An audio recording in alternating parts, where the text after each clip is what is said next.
First question है जी, a nurse perform, एक सेकंड जी, कहता है a nurse perform a Rinne test. Nurse क्या परफॉर्म कर रही है? हाँ जी, गुड इवनिंग जी सभी को, सभी जितने भी स्टूडेंट हमारे साथ कनेक्ट हुए हैं, चाहे वो पहले हो गए अभी हुए, उन सभी को जो है वो गुड इवनिंग है जी। और आज का सेशन काफी ज्यादा इंटरेस्टिंग होने वाला है। इंपॉर्टेंट जो एमसीक्यू है उनका कलेक्शन हम लेके आए हैं, तो ये आपके लिए बढ़िया होने वाला है। तो ये रीने टेस्ट ईएनटी का एक बहुत ही पॉपुलर और इंपॉर्टेंट टेस्ट है जी, रीने टेस्ट। उसके बारे में बात कर रहे हैं, तो देखेंगे भी रीने टेस्ट है क्या, वेबर टेस्ट क्या है, कैसे करते हैं, उसका क्या मतलब है, क्या क्या वहां पे हम उसका इवैल्यूएशन हम कैसे करेंगे, वो किस चीज को वहां पे आइडेंटिफाई करेंगे, उन सब चीजों को हम बात करेंगे। तो कह रहे हैं नर्स एक रीने टेस्ट कर रही है during physical assessment of a client. Client के फिजिकल असेसमेंट के दौरान वहां पे जो है रीने टेस्ट हो रहा है। The client indicates that sound is louder when the vibrating tuning fork placed against the mastoid bone then held closely to the ear. हाँ जी, सभी को वेरी गुड इवनिंग है जी। तो अब देखिएगा, बिल्कुल आप लोगों ने क्वेश्चन ही का आंसर ही कर दिया है, अभी सुनिएगा जी। ये कहते हैं रीने टेस्ट कर रहे हैं और उसमें क्लाइंट जो है वो ये बता रहा है कि उसे जो साउंड है वो तब ज्यादा जोर से सुनता है जब जो ट्यूनिक फोर्क जो है वो हम जो मैस्टोइड बोन है वहां पे रखते हैं। किसके कंपैरिजन में? जब हम उसे कान के पास में रखते हैं। ठीक है, what conclusion should the nurse make about the results. अगर ऐसा रिजल्ट कोई पेशेंट दे रहा है तो उसका वहां पे क्या रिजल्ट जो नर्स है वो समझेगी उस चीज का। This represent N expected findings, ये एक एक्सपेक्टेड फाइंडिंग है, मतलब नॉर्मल बात है ये। दूसरा, client may have sensory neural hearing loss या डेफिसिट। या तीसरा, this is the evidence of a conductive hearing loss. और चौथा, the client has an inflammation of the mastoid, या क्लाइंट जो है वो मैस्टोइड के अंदर वहां पे क्या है, इन्फ्लामेशन है। बिल्कुल जितने भी साथी हमारे साथ जुड़े हैं सभी ने वहां पे आंसर करना है, और जितने भी साथियों ने अभी तक आंसर किया है सभी ने बिल्कुल सही आंसर किया है। आपकी प्रिपरेशन बहुत ही अच्छी है। हमारी जितनी भी जो आप रेगुलर बैच के स्टूडेंट्स हैं उन्होंने बिल्कुल सही आंसर, बाहर वाले जितने भी स्टूडेंट हमें देख रहे हैं उन्होंने भी बिल्कुल सही आंसर। इसका मतलब जो है आप लोगों की प्रिपरेशन बहुत अच्छी है और आप बहुत सही रास्ते के ऊपर अपनी सक्सेस को इंश्योर करने के लिए चल रहे हैं। तो अब हम बात करते हैं जी रीने टेस्ट के बारे में। ये कहता है ये रीने टेस्ट हम करते हैं, इसमें हम ये देखना चाहते हैं कि जो बोन कंडक्शन है और जो एयर कंडक्शन है उनके बीच में हम क्या करना चाहते हैं, कंपैरिजन करना चाहते हैं। वो हम किस लिए कर रहे हैं? ये चेक करने के लिए कर रहे हैं कि वहां पे कहीं कंडक्टिव हियरिंग लॉस तो नहीं है क्या। कंडक्टिव हियरिंग लॉस जो है उसको चेक करने के लिए कर रहे हैं। ये एग्जाम में पूछा गया जी, रीने टेस्ट हम क्या करने के लिए, वहां पे कंडक्टिव हियरिंग लॉस चेक करने के लिए कर रहे हैं। इसमें हम क्या करते हैं, बोन कंडक्शन और एयर कंडक्शन के बीच में जो टाइमिंग है उसके बीच में कंपैरिजन हम करते हैं। यूजुअली कहा जाता है कि जो एयर कंडक्शन है वो लॉन्गर होना चाहिए किससे, बोन कंडक्शन से। इसका मतलब क्या हुआ जी कि जब आप ट्यूनिक फोक को कान के पास में रखते हैं तो उसकी जो वहां पे फ्रीक्वेंसी, आप बोल सकते हो कि जो नॉइस है, जो नॉइस पैदा हुआ जब हमने उसको यहां पाम से लगा के और जो ट्यूनिक फोक को पास में रखा, तो उसका मतलब क्या हुआ कि जो आपने कान के पास में रखा है उसको टच नहीं किया है। इसका मतलब जो साउंड आ रहा है वो किसके थ्रू आ रहा है, एयर के थ्रू आ रहा है। किसके थ्रू, एयर के थ्रू। इसका मतलब एयर कंडक्शन। जब आपने उस ट्यूनिक फोक को इस तरह से करके और यहाँ पे मैस्टोइड प्रोसेस पे रखा, इसका मतलब आपने उसको मैस्टोइड जो हमारा प्रोसेस है या मैस्टोइड बोन है उसके ऊपर आपने उसको क्या कर दिया, टच। इसका मतलब अब वो कंडक्शन किसके थ्रू जा रहा है, बोन के थ्रू जा रहा है, उसको बोल दिया जी बोन कंडक्शन। अगर आप हमारे अंदर, जिनके अंदर कोई भी हियरिंग लॉस नहीं है, हमारे अंदर आप करवाओगे तो एयर कंडक्शन है वो ज्यादा देखने को मिलेगा in comparison with bone conduction. ठीक है, लेकिन अगर किसी के अंदर बोन कंडक्शन ज्यादा है किसके कंपैरिजन में, एयर कंडक्शन में, इसका मतलब पेशेंट किस से सफर कर रहा है, कंडक्टिव हियरिंग लॉस से। इस क्वेश्चन में उसने क्या बताया कि उसे जो है वो ज्यादा कब सुन रहा है, जब ट्यूनिक फोक कहां प्लेस किया है, अगेंस्ट दी मैस्टोइड बोन। जो मैस्टोइड बोन या मैस्टोइड प्रोसेस है वहां पे जब हमने वहां पे उसको रखा तब उसको ज्यादा सुन रहा है, मतलब बोन कंडक्शन ज्यादा है। इन कंपैरिजन विद जब ईयर के पास में रखा, मतलब एयर कंडक्शन जो है उससे क्या ज्यादा है, बोन कंडक्शन ज्यादा है। इसका मतलब यह एबनॉर्मल है और वो किसको शो कर रहा है, कंडक्टिव हियरिंग लॉस को शो कर रहा है। किसको, कंडक्टिव हियरिंग लॉस को। तो बिल्कुल आपने बिल्कुल सही बताया यहां पे, AC air conduction is greater than BC sensory neural hearing loss. Kirandeep Kaur madam ji, ये नॉर्मल भी होता है ना, आपने पिछले कमेंट में नॉर्मल लिखा, इसमें सेंसरी न्यूरल हियरिंग लॉस लिखा। बिल्कुल यहां पे आपने एक बात याद रखनी है हमेशा कि अगर तो जो हमारा आउटर ईयर है, दूसरा जो मिडल ईयर है, अगर उस दोनों के अंदर वहां पे कोई दिक्कत है तो कंडक्टिव हियरिंग लॉस रहेगा। मतलब जो हमारा एक्सटर्नल ईयर है और जो हमारा मिडल ईयर है उसमें अगर कोई दिक्कत है तो कंडक्टिव हियरिंग लॉस रहेगा। अगर हमारे जो इनर ईयर के अंदर जो हमारा लेबिरिंथ है, अगर उसके अंदर कोई दिक्कत है तो वो परमानेंट दिक्कत होगी और उसको हम बोलते हैं sensory neural hearing loss. Sensory neural hearing loss ये परमानेंट होता है जी। ये क्या होगा, परमानेंट हियरिंग लॉस होगा। तो ये बात आपने याद रखना है, जब भी जो इनर ईयर अगर इन्वॉल्व हो गया तो वहां पे आपको सेंसरी न्यूरल हियरिंग लॉस दिखेगा, और अगर आपने वहां पे आउटर ईयर या एक्सटर्नल ईयर और जो मिडल ईयर इन्वॉल्व हुआ तो कंडक्टिव हियरिंग लॉस दिखेगा। आई थिंक आपको जो बेसिक हमने जो बात की है वो आपको बिल्कुल इजीली जो है वो समझ आ गई होगी। ठीक है, अब हम नेक्स्ट क्वेश्चन की तरफ चलते हैं जी। कहता है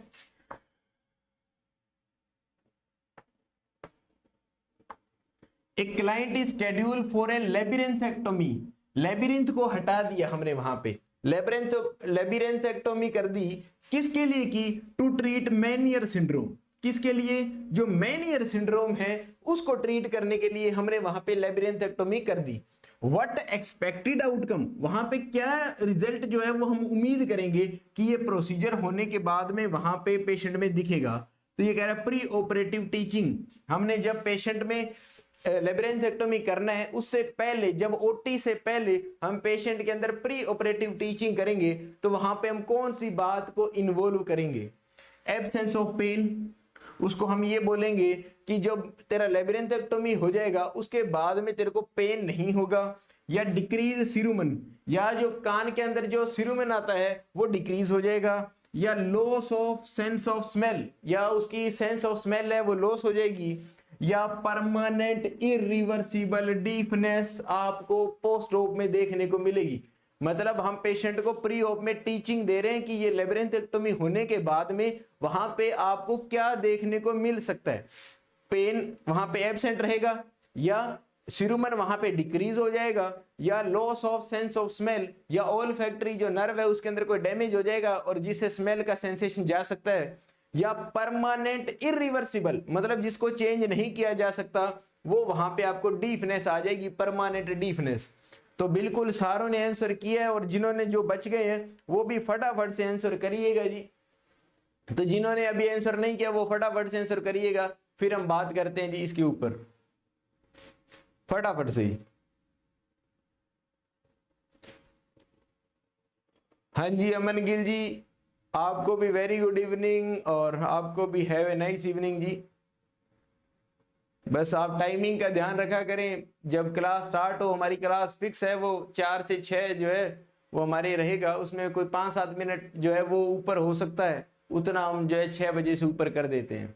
ठीक है, तो आपने कंटिन्यूस आना है, पूरा फोकस यहाँ पे रखना है जी। तो अब ये कहता है मेनियर सिंड्रोम जो है वो हमारे जो इनर ईयर है, जिसमें हमारे जो कोकलिया है जिसको हम ऑर्गन ऑफ कोर्टी बोलते हैं, सेमी सर्कुलर कैनाल्स हैं, वेस्टिब्यूल्स जो हैं, उन सब में, या वहां पे जो फ्लूइड है उन सब के अंदर जो है उन सब को हम इन्वॉल्व करते हैं। किसके अंदर इन्वॉल्व करते हैं, लेबिरिंथ के अंदर, लेबिरिंथ के अंदर। ठीक है, जब लेबिरिंथेक्टोमी कर देंगे मतलब हमने इनर ईयर को वहां से हटा दिया है, जो पोर्शन इनर ईयर बनाता है उन सब को हमने अगर वहां से हटा दिया तो इनर ईयर क्या काम करता है, इनर ईयर हमें सुनने का काम असल में कौन करता है, इनर ईयर। तो जब इनर ईयर ही वहां पे हट गया तो पेशेंट के अंदर परमानेंट इरिवर्सिबल डीफनेस देखने को मिलेगी। बिल्कुल सही है जी। सेंस ऑफ स्मेल नो से रिलेटेड है, ईयर का इसमें कुछ नहीं है। सिरुमन के लिए सिर्फ और सिर्फ जो कान के अंदर जो हम जिसे बोलते हैं कि वहां पे मैल या जो हम बोल सकते हैं जो सिक्रीशन या जो वहां पे हम बोलते हैं कि मतलब वेस्ट मटेरियल इकट्ठा होता है, उसके लिए कभी भी हम लेबिरेंथेक्टोमी नहीं करते। पेन के लिए भी लेबिरेंथेक्टोमी नहीं की जाती। हम किसके लिए कर रहे हैं वहां पे? Meniere syndrome. इस मेनियर सिंड्रोम के अंदर वहां पे आपको क्या देखने को मिलेगा जी? कहते हैं मेनियर सिंड्रोम के अंदर वहां पे आपको वर्टिगो देखने को मिलता है, बहुत ही सीवियर वहां पे वर्टिगो देखने को मिलता है, बहुत ही सीवियर। पेशेंट सोया सोया भी बेड को पकड़ लेता है क्योंकि उसको इतने ज्यादा चक्कर आ रहे होते हैं, जिसे वर्टिगो बोलते हैं। ये मेनियर सिंड्रोम की निशानी है जी, वर्टिगो पूछा जाता है। ठीक है, एक आपसे पूछा जाएगा कि अगर किसी पेशेंट के अंदर इनर ईयर या वहां पे अगर इनर ईयर की इन्वॉल्वमेंट है तो आपको कौन सा साइन एंड सिम्टम वहां पे देखने को मिलेगा? तो आपने बता देना है टिनाइटिस। जो टिनाइटिस वैसे तो मिडिल ईयर वाले में भी मिल जाता है, लेकिन मोस्ट ऑफ जो है ये टिनाइटिस जो है वो इनर ईयर को वहां पे उसमें एबनॉर्मेलिटी को शो करता है। कहां पे? इनर ईयर की एबनॉर्मेलिटी को शो करता है टिनाइटिस। टिनाइटिस का मतलब क्या है जी? टिनाइटिस का मतलब है रोरिंग या रिंगिंग साउंड। ठीक है, रोर साउंड बोल दो या रिंगिंग, वहां पे जो साउंड है, कहने कानों में घंटियां बजनी शुरू होगी, वो वहां पे टिनाइटिस कहलाता है। यह इनर ईयर की एबनॉर्मेलिटी को शो करता है। और मेनियर सिंड्रोम में वहां पे वर्टिगो जो है वो वहां पे देखने को मिलता है। जो एंडोलिम्फ है वहां पे, जो एंडोलिम्फ है उसका सिक्रेशन वहां पे बढ़ जाता है, जिसकी वजह से कान में भारीपन और जो हमारा वेस्टिबुल पार्ट है वो वहां पे जो है अफेक्ट होता है, जिसकी वजह से हमारा बैलेंस और पोस्चर और वहां पे वर्टिगो, बहुत ही खतरनाक वर्टिगो होता है मेनियर सिंड्रोम के अंदर। तब जाके हमें उस चीज से बचने के लिए लेबिरेंथेक्टोमी करते हैं और उसकी वजह से परमानेंट इरिवर्सिबल डीफनेस देखने को मिलती है जी। Next question, a nurse is developing a teaching plan for a client with otosclerosis. क्या करा रहा है? ओटोस्क्लेरोसिस। बिल्कुल बिल्कुल, सोडियम एंड फ्लूइड रेस्ट्रिक्ट करेंगे बिल्कुल, क्योंकि वो क्या है, वो फ्लूइड को इकट्ठा करता है, इडीमा कोज करता है। बिल्कुल सही बताया किरणदीप कौर जी आपने। What information should the nurse include in the teaching plan? अगर किसी के अंदर ओटोस्क्लेरोसिस है तो वहां पे नर्स जो है वो टीचिंग प्लान में क्या चीज इंक्लूड करेगी? वो बताएगी कि स्टेपिडेक्टोमी, अगर हमने स्टेपिस बोन को वहां से निकाल दिया, ये हमारा प्रोसीजर ऑफ चॉइस है। क्या हम इसे प्रोसीजर ऑफ चॉइस मतलब हम वहां पे ये चीज करना वहां पे पसंद करते हैं? Second, hearing aids usually restore some hearing. जो आप कानों में हियरिंग एड्स या जो कानों में मशीन लगाते हो सुनने वाली, उसे कुछ हद तक जो है वो हियरिंग है वो रिस्टोर हो सकती है। तीसरा, the client is usually unable to hear bass या बेस टोन्स। जो धमक है वो वाली टोन जो है वो सुनने में जो है वो क्लाइंट अनेबल हो जाता है। और चौथा, air conduction is more effective than bone conduction. मतलब जो एयर कंडक्शन है वो ज्यादा है किसे? बोन कंडक्शन से। तो बताइएगा जी।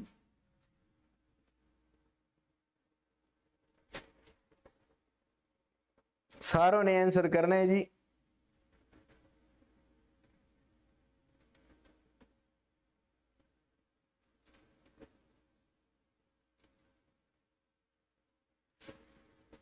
सभी का आंसर आना चाहिए।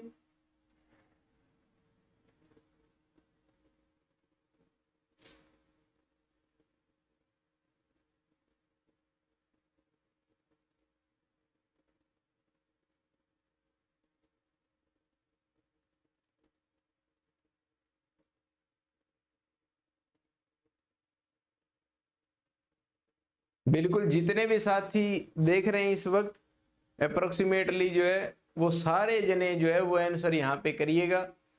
अब देखिएगा, सबसे पहले ओटोस्क्लेरोसिस किसको बोलते हैं? कहता है कि जो हमारे ओसिकल्स हैं, जो हमारे ओसिकल्स मतलब जो हमारी ईयर के अंदर जो मिडल ईयर है वहां पे जो बोन पाई जाती है उनको हम ओसिकल्स बोलते हैं। कहता है उस ओसिकल के चारों तरफ जो बोनी वहां पे ओवरग्रोथ है वो वहां पे दिखाई देती है। तो जो ओसिकल्स है वहां पे जो है वो न्यू बोनी ग्रोथ जो है वो हमें दिखाई देती है ओटोस्क्लेरोसिस में। जिसके कारण क्या होगा? बोनी ग्रोथ के कारण जो वहां पे बोन है, जो हमारी मेन स्टेपिस जो बोन है वो वहां पे फिक्स हो जाती है। तो इसमें रिस्क क्या रहता है? Fixation of stapes. फिक्सेशन हो जाता है स्टेपिस का, फिर हम वहां पे स्टेपिडेक्टोमी कर देते हैं। इसको हम वहां पे क्या नाम देते हैं? फेनेस्ट्रेशन। क्या नाम देते हैं? फेनेस्ट्रेशन। फेनेस्ट्रेशन नाम देते हैं। जब वहां पे ये स्टेपिस बोन फिक्स हो गई और उस स्टेपिस को निकाल देते हैं तो उसको बोल देते हैं वहां पे फेनेस्ट्रेशन। ठीक है, ये अगर फिक्स हो गई स्टेपिस बोन, तो वहां पे इन बोन के अंदर जब वो एयर को रिसीव करके और उससे जो साउंड बनता है, जो वहां पे साउंड वेव्स आई है उसको इनर ईयर तक पहुंचाना है, तो उन बोन्स के अंदर वहां पे जो है वो वाइब्रेशन होना चाहिए, उन बोन्स के अंदर मूवमेंट होनी चाहिए। अगर वहां पे फिक्स हो गया तो वो आगे की तरफ वहां पे जो साउंड वेव्स है उसको इनर ईयर तक नहीं जाने देगा। और ये जो मतलब स्टेपिस बोन या जो ऑसिकल्स हैं, ये कहां पे होती है? यह मिडल ईयर में होती है। कहां होगी? मिडल ईयर में। ये बात आपको पता है। कहां होगी? मिडल ईयर में, बिहाइंड द टिम्पेनिक मेम्ब्रेन। जो आपको टिम्पेनिक मेम्ब्रेन दिख रही है उसके पीछे वाली साइड आपको ऑसिकल, जो हमें 3 बोन्स है वो वहां पे दिखेगी, मेलस, इनकस, स्टेपिस, उनको हमने बोल दिया ऑसिकल्स। इन बोन के अंदर वहां पे वाइब्रेशंस होती है, मूवमेंट होती है, जिससे साउंड है वो इनर ईयर तक जाता है। तो उस वहां पे कहता है उस ऑसिकल के चारों तरफ वहां पे नई बोनी ग्रोथ हो जाती है, जिसकी वजह से अब उन बोन के अंदर वाइब्रेशन या मूवमेंट नहीं देखने को मिलेगी और वहां पे वो फिक्स हो जाएगी। क्या हो जाएगी? फिक्स। कहता है कि अगर ऐसा होता है तो उसको हम बोलते हैं ओटोस्क्लेरोसिस। और ये ओटोस्क्लेरोसिस जो है ये मिडल ईयर का वहां पे डिसऑर्डर है, तो ये कंडक्टिव हियरिंग लॉस करेगा। कौन सा हियरिंग लॉस करेगा? Conductive hearing loss. कौन सा लॉस करेगा? कंडक्टिव हियरिंग लॉस करेगा। तो air conduction is more effective than bone conduction. ये बात तो गलत होगी क्योंकि ये तो नॉर्मल बात है। यहां पे कंडक्टिव हियरिंग लॉस होता है तो ये ऑप्शन तो बिल्कुल ही गलत हो गया वहां पे। ठीक है, अब ये कहता है कि जब आप इस फेनेस्ट्रेशन को या वहां पे स्टेपिडेक्टोमी करते हो, ये आप कभी भी आपका चॉइस ऑफ वहां पे प्रोसीजर नहीं है। इसके साइड इफेक्ट्स काफी है। ये कहता है कि इसके साइड इफेक्ट इस हद तक है कि पेशेंट के अंदर वहां पे परमानेंट जो है हियरिंग लॉस हो सकता है इस सर्जरी के कारण। इसलिए ये आपका कभी भी प्रोसीजर ऑफ चॉइस नहीं रहेगा स्टेपिडेक्टोमी। हम बहुत लास्ट स्टेज के अंदर जाके हम ये चीज वहां पे परफॉर्म करते हैं। एक चीज। दूसरा, हमने एक ये बता दिया client is usually unable to hear bass tones. जो बेस टोन है उसको तो नहीं करेगा, उसके साथ साथ जो दूसरी टोन्स है उनको भी वो हियर करने में अनेबल हो जाता है। तो ये सिर्फ और सिर्फ वहां पे usually unable to hear bass tone नहीं, वो सारी टोन जो है वो वहां पे अफेक्ट होगी। ठीक है, पर्टिकुलरली ये होती है लेकिन दूसरी टोन्स भी वहां पे अफेक्ट होगी। तो ये सिर्फ और सिर्फ तो ये बात गलत होगी। पीछे बच गया हियरिंग एड्स यूजुअली रीस्टोर सम हियरिंग। कहता है कुछ हद तक कुछ केसेस के अंदर जो आप कानों में मशीन लगाते हो उसमें वहां पे क्या हो सकती है, हियरिंग जो है वो हल्की सी वहां पे रीस्टोर हो सकती है। मतलब वहां पे दोबारा से सुनने में कुछ हद तक और कुछ टाइम तक वहां पे हियरिंग जो है वो बच सकती है, उसको रीस्टोर कर सकते हैं। तो इसका आंसर क्या जाएगा जी? बी। हाँ जी जसप्रीत जी, वेरी गुड इवनिंग है जी आपको। तो याद रखना ओटोस्क्लेरोसिस में स्टेपिडेक्टोमी कभी भी प्रोसीजर ऑफ चॉइस नहीं है हमारा। हम इसके कॉम्प्लिकेशन बहुत है, हम इसको लास्ट में वहां पे जो है वो ट्राई करते हैं। जब कंडक्टिव हियरिंग लॉस है, उस कंडक्टिव हियरिंग लॉस के अंदर वहां पे जो हम कानों में मशीन लगाते हैं वो कुछ हद तक कुछ साउंड की वहां पे क्या कर देती है, वहां पे एम्पलीफाई कर देती है जो हमारे साउंड को, उसकी वजह से कुछ हद तक वहां पे हियरिंग को रीस्टोर किया जा सकता है। तो इसका ये सही है। बाकी सारी टोन्स वहां पे डिस्टर्ब होगी और क्लाइंट में कंडक्टिव हियरिंग लॉस होगा तो एसी जो है वो कम होगा किसकी तुलना में, बीसी की तुलना में। तो ये ऐसे आ जाएगा जिसको कंडक्टिव हियरिंग लॉस बोलते हैं। तो इसका राइट आंसर है जी बी, याद रखना। और जितने भी साथी अभी अपने को जो देख रहे हैं उनको अगर हमारा वे ऑफ टीचिंग और जो कंटेंट है वो शानदार लग रहा है, आपकी कुछ इंप्रूवमेंट हो रही है नॉलेज के अंदर, आपके कंसेप्ट क्लियर हो रहे हैं, तो फटाफट से जो है वीडियो को जो है वो लाइक करिएगा और जो इसको ज्यादा से ज्यादा शेयर करिएगा जी। तो फटाफट से जी लाइक और शेयर में कंजूसी नहीं रखनी, फटाफट से करिएगा जी। अब अपन नेक्स्ट जो क्वेश्चन है वो करते हैं जी। फटाफट से जी लाइक और शेयर वहां पे दबा के करिएगा जी। अब ये कह रहे हैं एक client is admitted post traumatic brain injury. किसी पेशेंट के अंदर ब्रेन के अंदर ट्रोमा हो गया और ट्रोमा के बाद में वो पेशेंट एडमिट हुआ है हमारे पास और उसके अंदर मल्टीपल फ्रैक्चर्स हो गए, जो स्कल के मल्टीपल फ्रैक्चर वहां पे देखने को मिल रहा है, और उस क्लाइंट की आई जो है वो रिमेन्स क्लोज्ड, उसकी आई क्या है वो क्लोज रह रही है, and there is no evidence of verbalization, मतलब वहां पे वर्बल रिस्पॉन्स का भी कोई एविडेंस नहीं है, और ना ही वहां पे कोई मूवमेंट है। जब पेशेंट जो है वो नर्स जो है वो चेंज करती है क्लाइंट की पोजीशन, जब वो क्लाइंट की पोजीशन को चेंज करती है तो वहां पे कोई भी मूवमेंट नहीं देखने को मिलती। What score on the Glasgow coma scale should the nurse document, record your answer using whole number, whole number में आएगा ये तो कोई नहीं। तो ग्लासकोमा स्केल जो जीसीएस है उसके बारे में ये पूछ रहा है भी, अगर ऐसा एक कंडीशन है तो वहां पे उस ग्लासकोमा स्केल के अंदर आप कितने नंबर दोगे उस पेशेंट को। हाँ जी रेखा रानी जी, रेखा राय जी, आपको वेरी गुड इवनिंग है जी। फटाफट से सारे जने आंसर करिएगा जी।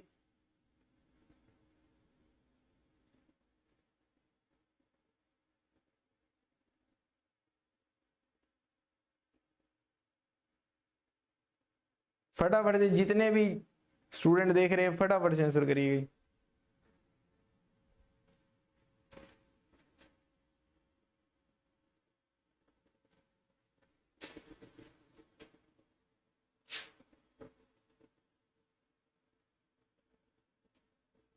तो देखिएगा जीसीएस की जब हम बात करते हैं तो आपके दिमाग में कई चीजें आनी चाहिए। एक आता है जी आई ओपनिंग, एक आता है वर्बल रिस्पॉन्स, एक आता है जी मोटर रिस्पॉन्स।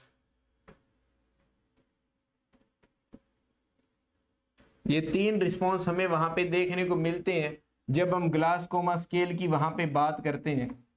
तो आई ओपनिंग के अंदर वो कहता है कि जब नो रिस्पॉन्स हो तो हम वहां पे एक नंबर देते हैं, जब वर्बल में कोई रिस्पॉन्स नहीं हो एक नंबर, जब मोटर में कोई रिस्पॉन्स नहीं हो एक नंबर। हम यहाँ पे जीरो जो है वो यूज वहां पे नहीं करते। अगर कोई भी रिस्पॉन्स नहीं आ रहा मतलब पेशेंट डेड है वहां पे, तो हम वहां पे, या डीप कोमा के अंदर है, हम वहां पे मिनिमम 1 नंबर देते हैं। आई ओपनिंग में मैक्सिमम हम 4 नंबर देते हैं, वर्बल रिस्पॉन्स में मैक्सिमम 5 नंबर देते हैं, मोटर रिस्पॉन्स में मैक्सिमम हम 6 नंबर देते हैं वहां पे। तो टोटल जो मैक्सिमम हम नंबर देते हैं वो 15 और जो मिनिमम नंबर है वो है 3। तो 3 से 15 वहां पे नॉर्मल है, तो मिनिमम वहां पे कितना है 3। तो यहाँ पे ये कहता है ना तो वो आंख खोल रहा है, आई ओपनिंग वहां पे है नहीं है, नो रिस्पॉन्स, कितना नंबर दे दिया 1। वहां पे वो कहता है कोई वर्बल रिस्पॉन्स वहां पे नहीं है, आप चाहे उसको पेन वहां पे दे दो, चाहे आप किसी भी तरह से उसको वर्बलाइज करने की कोशिश करो, वहां पे वो रिस्पॉन्स नहीं करेगा, तो वर्बल रिस्पॉन्स का भी 1 नंबर, क्योंकि वहां पे कोई रिस्पॉन्स नहीं है। इसी तरह मूवमेंट वहां पे नहीं हो रही है, मोटर रिस्पॉन्स 0 है, तो हम वहां पे क्या नंबर देंगे 1। तो यहाँ पे टोटल स्कोर आ जाएगा जी 3। बिल्कुल आप सबने यहाँ पे बिल्कुल सही वहां पे बताया है। तो ये हो गया जी इसका आंसर 3। तो जितनों ने भी 3 आंसर यहाँ पे पुट किए उन सभी का ये आंसर जो है वो वहां पे क्या है सही है जी। अब नेक्स्ट आ गया व्हाट क्लिनिकल इंडिकेटर्स, मतलब कौन सा क्लिनिकल जो मैनिफेस्टेशन है वो does the nurse expect to identify when assessing a client with a brain tumour in the occipital lobe. क्या है, ब्रेन ट्यूमर है जी, कहां पे है, ओसिपिटल लोब के अंदर है, उसमें नर्स है उसको क्या सिम्टम वहां पे देखने को मिलेगा, हेमीपेरेसिस, रिसेप्टिव एफेजिया, पर्सनैलिटी चेंजेस या विजुअल हेलुसिनेशन। तो फटाफट से जो है वो आप आंसर करिएगा जी।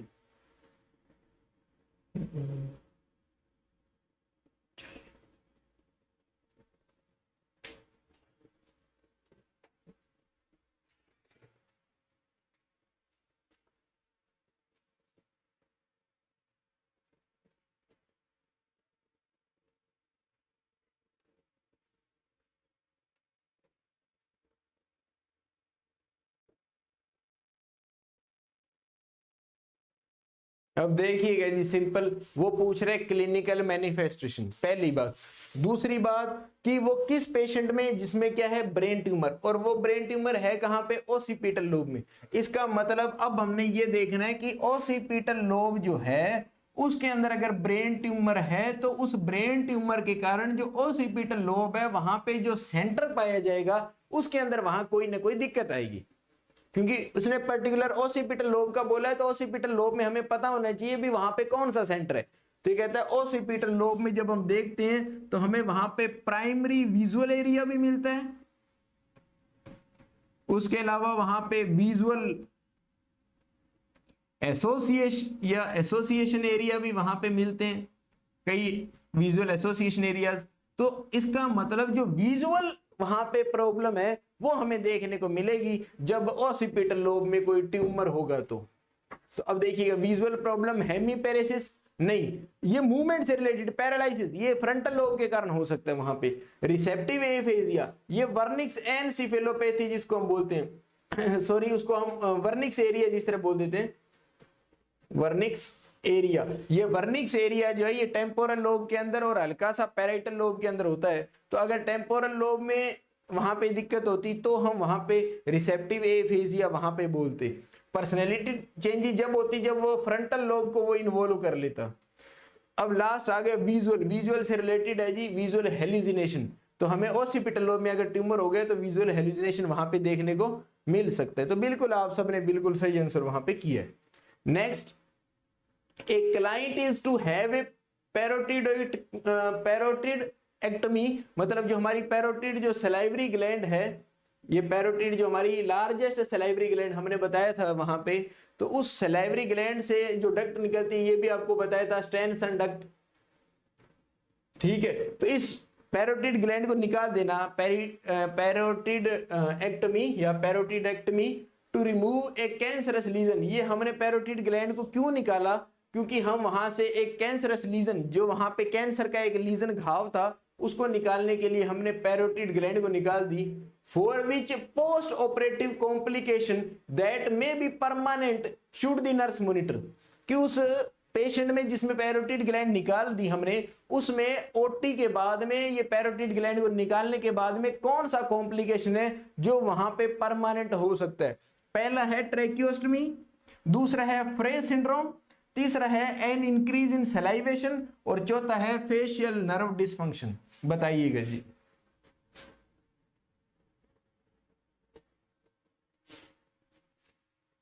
फटाफट से आंसर करिएगा जी। अगर किसी में पैरोटिड ग्लैंड निकाल दी तो वहां पे कौन सा कॉम्प्लिकेशन वहां पे देखने को मिल सकता है जी।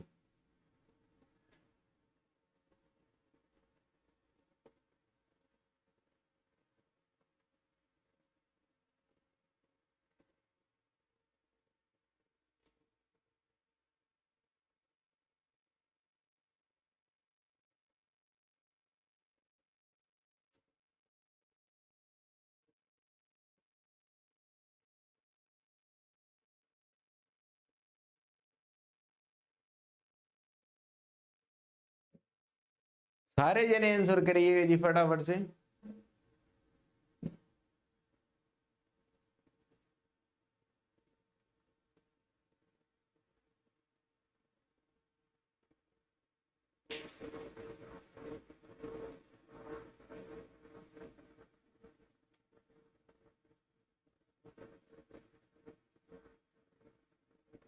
बिल्कुल सभी जने आंसर करिए।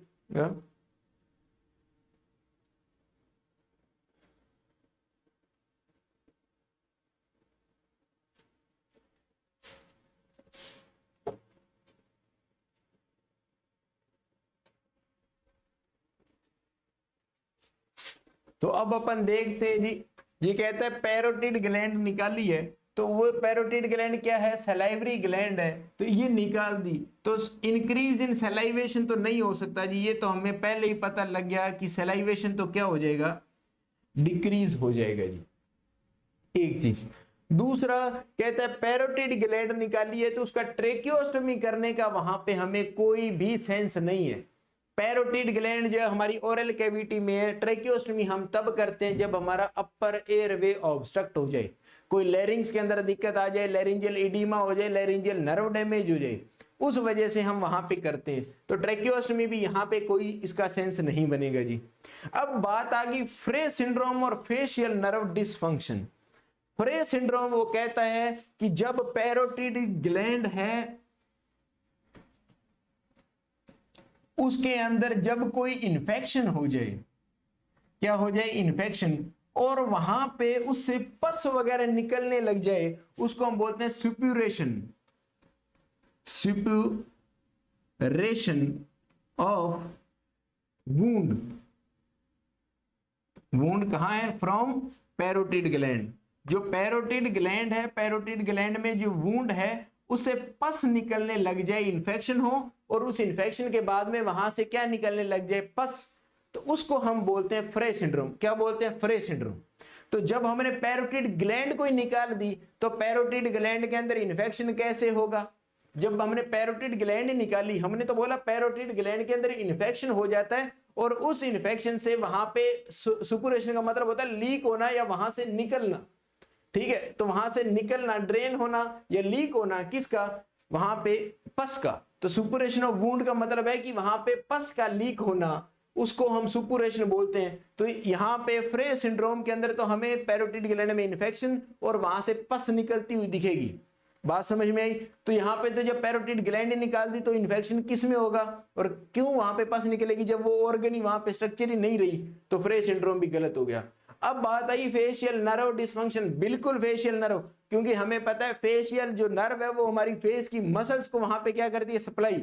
इसका मतलब अगर वहां पे उसकी जो मोटर ब्रांच है उसके अंदर, अगर वहां पे जब हमने पैरोटिड ग्लैंड को निकाल रहे हैं और वहां पे हमने अगर फेशियल नर्व की ब्रांच को कोई वहां पे इंजर्ड कर दिया, ट्रोमेटाइज कर दिया, डैमेज कर दिया, तो फेशियल नर्व के डिसफंक्शन हो जाएंगे। वहां पे बेल्स पाल्सी देखने को मिल सकती है। बेल्स पाल्सी या फेशियल पाल्सी देखने को मिल सकती है, क्योंकि ये पूरे फेस को ही वहां पे क्या करती है? सप्लाई करती है। तो यहाँ पे फेशियल नर्व डिसफंक्शन देखने को मिलेगा। अगर आप पैरोटिडेक्टमी करते हो तो वहां पे ये कॉम्प्लिकेशन आपको देखने को मिल सकता है। तो फ्रे सिंड्रोम आपको पता लग गया, इसी में आप कंफ्यूज थे, अब आपका डाउट क्लियर है। नेक्स्ट, एक client who is receiving phenytoin. क्या मतलब वो ले रहा है फेनिटोइन, जिसको हम डिलेंटिन के नाम से बोलते हैं। ये वो क्यों ले रहा है? To control a seizure disorder. किसके लिए? सीजर डिसऑर्डर के लिए ले रहा है। तो questions the nurse regarding this medication after discharge. एक क्लाइंट है जो वहां पे फेनिटोइन ले रहा है, वो नर्स एक क्वेश्चन कर रहा है। कब कर रहा है? जब वो पेशेंट डिस्चार्ज हो गया तब, कि the nurse best response is this medication. अगर नर्स जो है वो फेनिटोइन के बारे में कोई क्वेश्चन किया गया है पेशेंट के द्वारा और नर्स उसका आंसर कर रही है, तो इन चारों में से कौन सी बात जो है वो फेनिटोइन के बारे में सही है?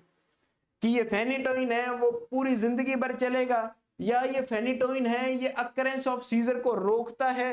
तीसरा, is need to be taken during periods of emotional stress, कि ये फेनिटोइन जो है उसको सिर्फ इमोशनल स्ट्रेस के टाइम में लेने की जरूरत है। या चौथा, can usually be stopped after years absence of seizure, या इसको स्टॉप किया जा सकता है जब 1 साल तक कोई भी सीजर ना आए तो हम इसको स्टॉप कर सकते हैं।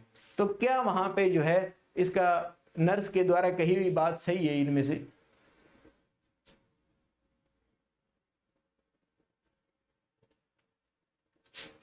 फटाफट से सारे जने आंसर करिएगा जी।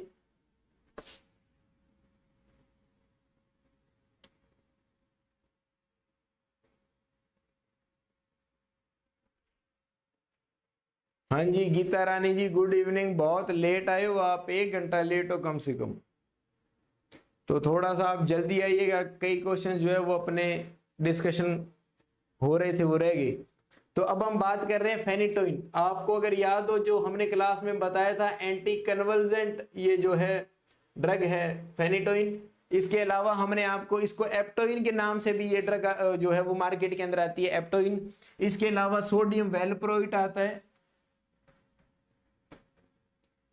इसके अलावा वहां पे लवेरा के नाम से या लेविप्रिल के नाम से आती है, या हम जिसको लेविसिटाजिपाम बोलते हैं, लेविसिटाजिपाम। ये 3 जो मोस्टली यूज होने वाली जो ड्रग्स है ये किसके अंदर यूज होती है? सीजर्स के अंदर, कन्वर्जन के अंदर, इसलिए इसको एंटी कन्वर्जेंट बोलते हैं। तो ये एंटी कन्वर्जेंट है कौन सी? फेनिटोइन, जो क्या काम करेगी? कंट्रोल करती है सीजर को।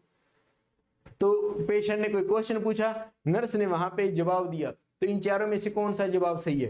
पहला कि ये जो एंटी कन्वर्जेंट थेरेपी है ये लाइफ लॉन्ग चलेगी, ठीक है। दूसरा, यह प्रिवेंट करती है अकरेंस ऑफ सीजर। यह प्रिवेंट तो करती है लेकिन ये गारंटी नहीं है कि अगर कोई पेशेंट जो है वो फेनिटोइन या एप्टोइन ले रहा है तो उसके अंदर कभी भी सीजर नहीं आएंगे। तो ये सीजर को, उसकी अकरेंस को कम करती है, रोकती, मतलब इसके लेने से वो रुक जाएंगे ये जरूरी नहीं है। बहुत पर्सन्स के अंदर एप्टोइन चल रहा होता है और फिर भी सीजर आता है, फिर हम एप्टोइन की डोज बढ़ाते हैं या उसके साथ साथ दूसरी एंटी कन्वर्जेंट वहां पे हम स्टार्ट करते हैं। तो ये बात तो गलत है जी। Needs to be taken during periods of emotional stress, नहीं, जरूरी नहीं है कि ये इमोशनल स्ट्रेस हो तो ही देनी है, यह रेगुलर हर दिन चलेगी, डेली देनी है। ये कैसे देनी है? डेली देनी है ये। तो ये बात भी गलत होगी, ये भी गलत होगी। Can usually be stopped after years absence of seizures, नहीं, अगर 1 साल तक सीजर नहीं आया तो हम इस दवाई को बंद कर देंगे, नहीं। ये कैसे चलेगी? लाइफ लॉन्ग चलेगी जी, लाइफ लॉन्ग। तो ए आंसर आपने जिस तरह बताया सभी का बिल्कुल सही आंसर है।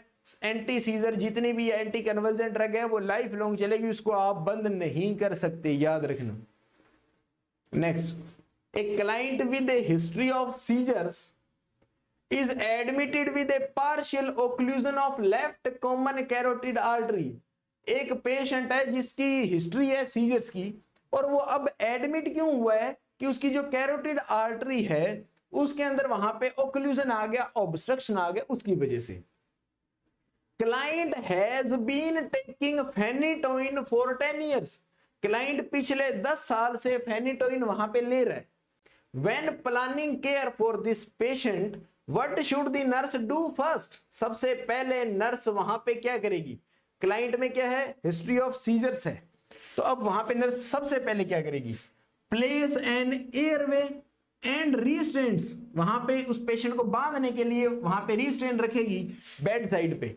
दूसरा, ऑब्टेन हिस्ट्री ऑफ सीजर्स के टाइप और इंसिडेंस, की जो हिस्ट्री लेगी जिसमें सीजर कौन से टाइप का है वहां पे और उसका इंसिडेंस कितने टाइम से वो रिपीट हो रहा है, जो सीजर के एपिसोड है वो कितनी जल्दी वहां पे आ रहे हैं, ये पता करेगी। या ask the client to remove any dentures, मतलब जो नकली दांत लगे हुए हैं और आई ग्लासेस अगर जो है उसको वहां पे हटाएगी।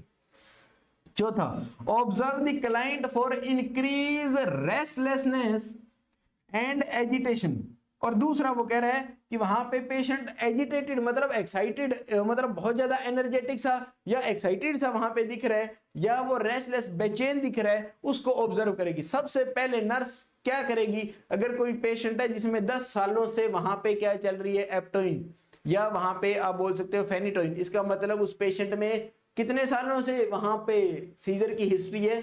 10 सालों से। कितने सालों से? 10 सालों से। तो वहां पे क्या इलाज हम पेशेंट का करेंगे?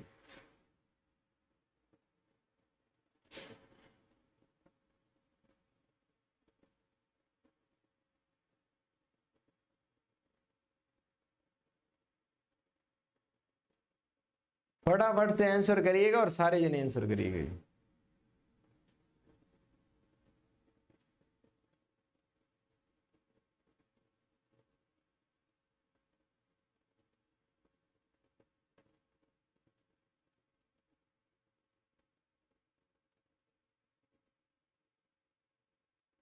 फटाफट से सारे जने आंसर करिएगा जी।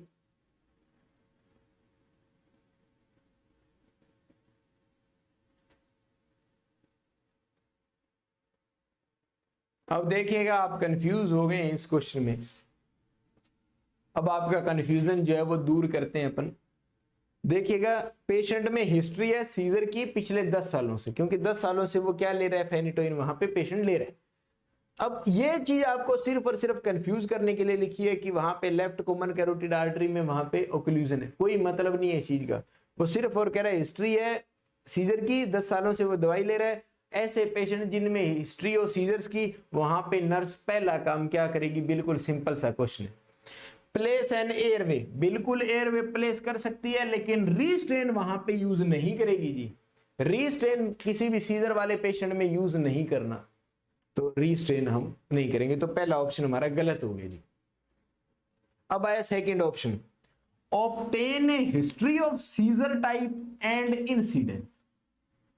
इसका क्या मतलब हुआ कि वो पेशेंट से या उसके पेशेंट के गार्जियन से ये बात पूछेगी, भाई आपको जो सीजर आते हैं क्या आपको पता है भी ये कौन से टाइप के सीजर है?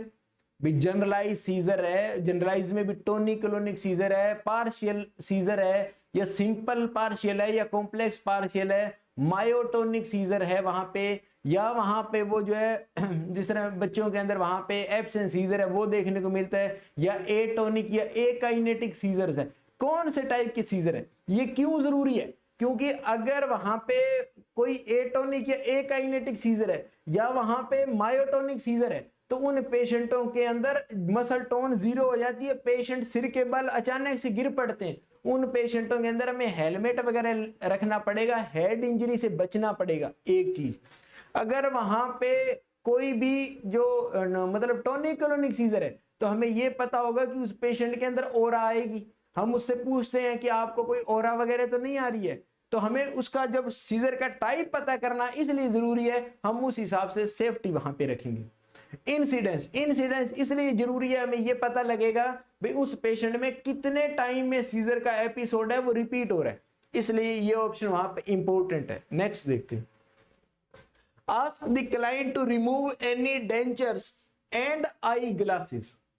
ये कहता है डेंचर्स, बिल्कुल जिस भी पेशेंट के अंदर वहां पे नकली दांत वगैरह लगे हुए हो वो हटाने हैं, बिल्कुल ये बात सही है। लेकिन आई ग्लासेस वहां पे जो है वो जरूरी नहीं है। यहां पे क्या लिखा हुआ होता, अगर कॉन्टेक्ट लेंस, जो लेंस हम आंखों के अंदर पहनते हैं ना यहां पे सीधा, अगर कॉन्टेक्ट लेंस और डेंचर होता तो ये ऑप्शन भी वहां पे सही हो जाता। लेकिन उसने यहाँ पे क्या लिख दिया, आई ग्लासेस तो बाहर है, उसका सीजर से क्या लेना देना है, तो हम वहां पे डेंचर रिमूव करने के लिए जरूर बोलेंगे, ठीक है। तो वहां पे आई ग्लासेस वाला ऑप्शन भी क्या हो गया, गलत हो गया। चौथा, observe the client for increase restlessness and agitation. बहुत ज्यादा बेचैनी होना, अग्रेसिव हो जाना, ये किसको शो कर रहा है, ओरा को शो करता है। किसको शो करता है, ओरा को, ठीक है। इसका मतलब नर्स है वो ओरा को देखेगी। तो आपको पता होना चाहिए कि हर एक जो सीजर है उसमें ओरा हो जरूरी नहीं है, तो ये बात भी गलत होगी भाई। अगर उसमें मायोटोनिक या एटोनिक सीजर है तो उसमें वो क्या ऑब्जर्व कर लेगी, वहां पे तो ओरा होता ही नहीं है, तो ये ऑप्शन भी वहां पे गलत हो गया। तो सबसे इंपॉर्टेंट बात कौन सी है, वहां पे पेशेंट की हिस्ट्री जो है वो पता करेगी। सर पेशेंट है 10 years history, so admission done with history. नहीं जी, एडमिशन की हिस्ट्री तो लेगी आपकी जशनप्रीत जी, बात सही है, आपने इस क्वेश्चन का आंसर सही करने की कोशिश कर रहे हो। लेकिन जब बात फर्स्ट लिखी हुई आ जाती है ना तो अपने को उसमें भी दिक्कत आएगी। सर आई ग्लास रिमूव करेंगे अगर पेशेंट के स्पेक्स लगी हुई हो तो। आप बात को समझने की कोशिश करिएगा जी। सीजर्स अगर उस पेशेंट में, तो जब तक आप उस पेशेंट के सीजर, आपको क्या पता लगेगा भी उस पेशेंट के अंदर सीजर कब आएगा। वो कोई न्यूज़पेपर पढ़ रहा है और एज्ड पर्सन है तो वो आई ग्लास लगा के रखेगा, तो आई ग्लास से उसको नुकसान नहीं होने वाला। हद मार के क्या होगा, आई ग्लास टूट सकती है, उस पेशेंट को क्या हो सकता है, अगर आप सो रहे हो और आपके यहाँ पे आई ग्लास लगी आप सो गए तो आपको हल्की सी चुभेगी, बस उससे ज्यादा और कुछ नहीं हो सकता। अगर कॉन्टेक्ट लेंस है तो वो वहां पे जो है वो आई की स्ट्रक्चर को वहां पे क्या कर सकती है, वहां पे कोई उसको इरिटेट या वहां पे डैमेज कर सकती है। तो एक तो वहां पे कॉन्टेक्ट लेंस और डेंचर, ये दो वहां पे लिखे हुए हों तो उसको रिमूव करने, याद रख लेना ये बात। डेंचर्स और उसके साथ अगर आई ग्लास के साथ में अगर वहां पे कॉन्टेक्ट लेंस लिखा हुआ होता तो ये ऑप्शन भी सही हो जाता, लेकिन उसने यहाँ पे आपको कंफ्यूज करने के लिए क्या लिख दिया, आई ग्लासेस, जो कि एक्सटर्नल होती है, उसको वहां पे हटाने की जरूरत नहीं है। फर्स्ट प्रायोरिटी कभी भी नहीं होगी, ये फर्स्ट प्रायोरिटी कभी भी नहीं होगी। तो फर्स्ट प्रायोरिटी क्या है, हिस्ट्री, क्या लेनी है, हिस्ट्री वहां पे लेनी है। Next question, when entering A room, जब एक रूम के अंदर एंटर करती है मेडिकल यूनिट की तो नर्स वहां पे देखती है client is having a seizure, एक क्लाइंट को क्या आ रहा है, सीजर आ रहा है। वो नर्स जैसे ही रूम के अंदर घुसी, मेडिकल वार्ड के अंदर घुसी, वहां पे उसने देखा एक पेशेंट है और उस पेशेंट को क्या आ रहा है, सीजर आ रहा है।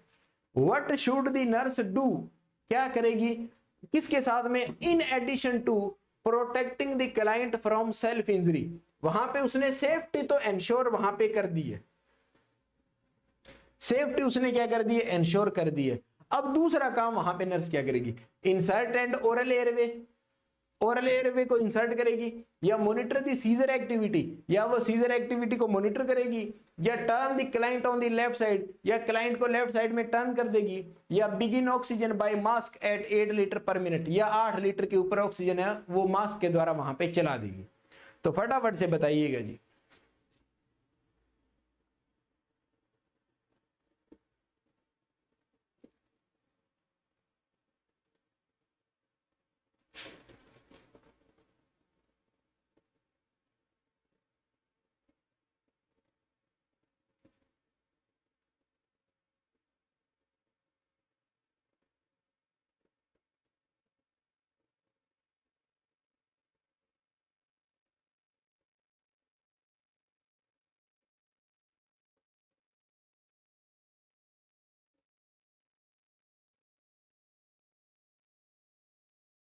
देखिएगा, सिंपल सी आपने बात जो है उसको दिमाग में रखनी है जी।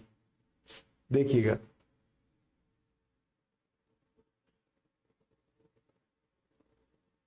वीरपाल को और सिद्धू मैम कह रहे हैं आई थिंक ए भी हो सकता है। मैडम होने को तो कोई भी हो सकता है, आपने यही तो बतानी है भी क्या ए होगा। चलो अब आप सुनिएगा जी, है ना। जशनप्रीत जी भी कह रहे हैं ए होगा, सेल्फ इंजरी लिखे है। ये कह रहा है भी जो सेल्फ इंजरी है उससे तो क्लाइंट नहीं, आप क्वेश्चन नहीं समझे जशनप्रीत जी। वो कह रहे हैं कि उसको पेशेंट के अंदर सीजर आ रहा है, what should the nurse do, क्या करेगी किसके साथ में। ये कह रहा है in addition to protecting the client from self injury, self injury से बचाने के साथ में क्या करेगी। ये तो उसने बता दिया भी सेल्फ इंजरी से बचाएगी, ये तो है, उसके साथ में क्या करेगी। तो सेल्फ इंजरी तो उसने बोल ही दिया कि सेल्फ इंजरी से बचाएगी पेशेंट को, उसके साथ में इन एडिशन टू का मतलब है उसके साथ में और क्या करेगी। तो पहला कह रहा है इंसर्ट एंड ओरल एयरवे, इसका मतलब पेशेंट में क्या है, हैविंग ए सीजर, उस पेशेंट में सीजर आ रहा है। हाँ जसवीर कौर जी, इन एडिशन मतलब उसमें और क्या ऐड करेगी, किसके साथ में, सेल्फ इंजरी के। अब देखिएगा एक पेशेंट है उसमें सीजर आ रहा है, सीजर आ रहा है, तो वहां पे हमने बोला था never ever force to open, या कुछ ओपन करने में किसको, माउथ को, या वहां पे कोई भी माउथ में चीज इंसर्ट करने की कोशिश कभी नहीं करनी चाहिए सीजर के दौरान। तो उस पेशेंट में सीजर आ रहा है तो आप ओरल एयरवे के लिए मुंह उसका नहीं खोलोगे, आपने उसको इंटरप्ट नहीं करना है। तो ए तो वहां पे गलत हो गया जी, पहली बात। ना तो उसका मुंह खोलने की, जबड़ा खोलने की ट्राई करनी है, ना ही उसके मुंह के अंदर कुछ रखने की, उससे वो आपका हाथ या उंगली वहां पे कट सकती है, क्योंकि वहां पे क्लोनिक या जो वहां पे हम बोल सकते हैं कि जो हमारी मसल की टोन है वो इंक्रीज होती है, तो जो हमने टोनिसिटी बोलते हैं उसकी वजह से और क्लोनिक की वजह से वहां पे टंग बाइट या आपकी उंगली वगैरह या आपका हाथ है वो सब वहां पे कट सकता है।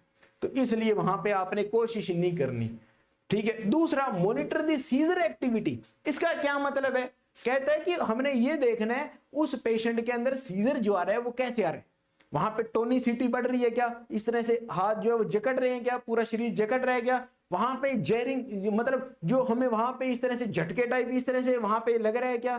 तीसरी बात, लॉस ऑफ कॉन्शियसनेस वहां पे हुई है क्या। ये सब चीजें हम मॉनिटर करेंगे सीजर को देख के। ये मॉनिटर करने से हमें ये पता लगेगा type of seizure, type of seizure. दूसरा, हमें ये पता लगेगा whether there is an aura, क्या वहां पे ओरा प्रेजेंट थी क्या, उसका कॉन्शियसनेस लॉस हुआ क्या, ये चीजें हमें वहां पे पता लग जाएगी। कह रहा है turn the client on the left side, client को लेफ्ट साइड में टर्न करो। तो कहता है जब भी सीजर आ रहा हो, सीजर के दौरान वहां पे करने की जरूरत नहीं है, आफ्टर कंप्लीशन, याद रखना ये बात, कंप्लीशन ऑफ सीजर जब हो जाएगा, जिस तरह टोनिक क्लोनिक कोई भी सीजर हुआ, तो जब टोनिक फेज और क्लोनिक फेज वहां पे हट गई, जब पूरी होगी, जब पेशेंट में क्लोनिक फेज चलेगी, तब पेशेंट को हम वहां पे क्या करते हैं, लेफ्ट साइड में करेंगे, ताकि एस्पिरेशन का खतरा कम हो। दौरान हम नहीं करेंगे, दौरान आप करोगे पेशेंट के अंदर कोई मसल इंजरी या कोई वहां पे बोन की इंजरी वहां पे कर दोगे, कोई फ्रैक्चर वहां पे कर दोगे। तो जब पेशेंट में सीजर चल रहा हो तब हमने पोजीशन चेंज नहीं करनी है, हाँ यस सर, आफ्टर कंप्लीट करते हैं, बिल्कुल जशनप्रीत जी। तो ये लेफ्ट साइड हम करेंगे, लेकिन सीजर के दौरान नहीं करेंगे, जैसे सीजर पूरा होते ही हम करेंगे, ताकि उसके मुंह में कुछ भी इकट्ठा हुआ अगर है तो वो निकल जाएगा। Begin oxygen by mask at 8 litre per minute. तो आप हमेशा ये बात दिमाग में बिठा के रखना, सीजर के दौरान पेशेंट का रेस्पिरेशन 99.99% तक बंद होता है, चलता ही नहीं है, ठीक है। तो आप वहां पे ऑक्सीजन लगा के क्या कर लोगे, ठीक है, क्योंकि पेशेंट की जो है वो कॉन्शियसनेस वहां पे चली जा सकती है, पेशेंट को सांस वगैरह नहीं आएगा। जैसे ही पेशेंट का सीजर खत्म होगा, अचानक से हाइपर वेंटिलेशन पेशेंट लेगा, तब जाके पेशेंट में सांस आएगा, और पेशेंट के सांस लेने में कोई दिक्कत नहीं है। पेशेंट को सांस मतलब जब पेशेंट का रेस्पिरेटरी सिस्टम ने सांस लेना ही बंद कर दिया, तो आप वहां पे ऑक्सीजन लगा के क्या कर लोगे। तो सीजर वाले में सीजर के दौरान ऑक्सीजन लगाने की जरूरत नहीं है, याद रखना। तो कभी भी ऑक्सीजन नहीं देते हम सीजर के दौरान, क्योंकि उस टाइम में वो ऑक्सीजन ले ही नहीं पाएगा पेशेंट। तो ना तो ऑक्सीजन देनी है, ना ही ओरल एयरवे देना है, ना ही सीजर के दौरान पोजीशन चेंज करनी है, ठीक है। आपने क्या करना है, सीजर को मॉनिटर करना है, उसकी एक्टिविटी को मॉनिटर करनी है। हाँ जी, आप एस्पिरेशन को प्रायोरिटी दे रहे थे, इसलिए ये क्वेश्चन यहां पे रखा है, और ये क्वेश्चन पीजीआई चंडीगढ़ ने पूछ रखा है। ये क्वेश्चन याद रखना, यहाँ पे मॉनिटर दी सीजर एक्टिविटी, अगर हम पहले सीधा सीधा अपने देखें तो हमें वहां पे लेफ्ट साइड ही सही लगता है। अगर आपकी जगह मैं भी होता तो मैं भी यही करता जी। इसलिए अपन ने क्वेश्चन बोला है कि जब भी सीजर आए उस दौरान पोजीशन चेंज नहीं करनी, सीजर के कंप्लीट होने के बाद में करते हैं। तो नेक्स्ट क्वेश्चन है, कहता है फेनिटोइन एक पेशेंट में चल रही है suspension, 200 mg is prescribed for a client with epilepsy. एक क्लाइंट है जिसके अंदर एपिलेप्सी अगर हो रही है, और वहां पे उसको क्या प्रेस्क्राइब किया है, 200 mg की फेनिटोइन, और हमारे पास जो सस्पेंशन है वो कौन सा है, 125 mg पर 5 ml, मतलब 5 ml वाला हमारे पास एक सस्पेंशन है, उसमें 125 mg है। How much solution should the nurse administer, record your answer in using a whole number, छोड़ो। तो मतलब आपके पास है जी 125 mg पर 5 ml वाला, आपको देनी है 200 mg, आप कितने ml वहां पे ये दोगे। तो ये ड्रग कैलकुलेशन वाला आ गया जी, इसके बारे में बताइएगा।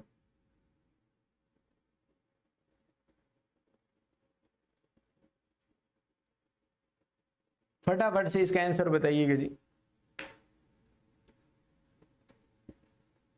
और जिन साथियों ने अभी तक जो है वो वीडियो को लाइक नहीं किया है, वो फटाफट से लाइक करिएगा। जिन्होंने शेयर नहीं किया है वो फटाफट से इसको ग्रुप के अंदर वहां पे आप शेयर कर दीजिएगा जी।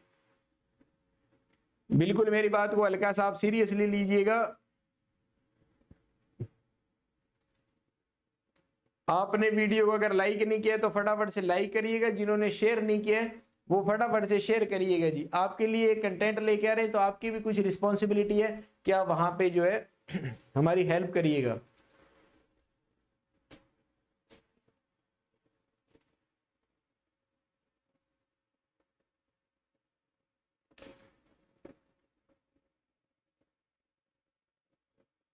अनुपम शेखों जी 3.12, वीरपाल कौर 1.78 ml। अब देखिएगा जी, आपने कंफ्यूज बिल्कुल भी नहीं होना है, सिंपल ये कह रहा है 125 mg वाला आपके पास पड़ा है, कितने ml में है 125, 5 ml में। तो इसको 1 ml का निकाल लो कि 1 ml में कितना होगा। तो 1 ml के लिए इसको हम 125 को 5 से भाग दे दोगे तो वहां पे 25 mg आ जाएगा। मतलब 1 ml के अंदर वहां पे 25 mg वहां पे क्या है, फेनिटोइन है। आपको कितने 200 mg चाहिए, कितनी mg 200। तो अब एक में कितनी है 25, तो 200 में कितनी होगी, तो 200 में 25 का भाग दे दो, तो 25 8 200, तो 8 ml आ जाएगा वहां पे। कितना ml आ जाएगा, 8 ml। इसको आप दूसरे हिसाब से कर सकते हो कि जो आपकी डिजायर्ड जो डोज है उसके बारे में और बटा अवेलेबल डोज, तो आप उस हिसाब से भी कर सकते हो कि डिजायर्ड कितनी है 200, ठीक है, अवेलेबल कितनी है 125, ठीक है, इंटू 5 ml, कितना 5 ml, तो उसको आप करोगे तो 8 आ जाएगा आपके वहां पे। तो इसको आप सीधा कर दीजिए 5 25 और 25 को 8, तो मतलब कैसे भी कर लो 8 ml आ जाएगा कि डिजायर्ड डोज बटा अवेलेबल डोज। और वो कितना 125 mg कितने ml में 5 में, तो उसको 5 से मल्टीप्लाई कर दो तो 8 ml आ जाएगा। आई थिंक अब आप सारों को जिन्होंने भी 3.1 to 1.65 आंसर किया था उन सबका वहां पे सही हो गया होगा। तो 8 ml इसका राइट आंसर है। जिन्होंने भी 8 ml किया बिल्कुल सही वहां पे जो है ये है। ठीक है, सॉरी इक्वेशन चे समझने ची प्रॉब्लम होगी। हाँ जी, इसीलिए तो अपनों ने यहाँ पे आपको करवा रहे हैं। अगर सारी चीजें आपको आती तो क्यों करवाते। तो आपने इस तरह ना रिग्रेट नहीं फील करना, आपने नई चीज सीखी है, बस ये चीज पॉजिटिविटी रखो कि आपको कोई नई चीज समझ में आई आज, है ना। ठीक है, what is the primary responsibility of a nurse during a client's generalised motor seizure. एक क्लाइंट के अंदर जो है वो जनरलाइज मोटर सीजर आ रहा है, मतलब जनरलाइज सीजर है मेनली, आप ये मान लीजिएगा, और उसमें नर्स की प्राइमरी रिस्पॉन्सिबिलिटी, ये जितने भी सीजर में आने वाले क्वेश्चंस है वो सब हम यहाँ पे डिस्कस कर रहे हैं। तो आप ध्यान रखना, आपका सीजर वाला सारा कंसेप्ट क्लियर हो रहा है। यहाँ पे क्या करोगे, प्राइमरी सबसे मेन काम क्या है, insert A plastic airway between the teeth. आप वहां पे टीथ के बीच में वहां पे क्या करोगे, एयरवे का जो है वो इंसर्ट करोगे। दूसरा, determine whether an aura was experienced. आप ये डिटरमाइन करोगे कि वहां पे ओरा है कि नहीं है। ये administering the prescribed PRN anticonvulsant, जो डोज है वो पीआरएन वहां पे रहेगी। चौथा, clearing the immediate environment for client safety, या वहां पे क्लाइंट की जो सेफ्टी है उसके लिए आप जो इन्वायरमेंट है उसको क्लियर करोगे जी। तो फटाफट से आंसर दीजिएगा जी।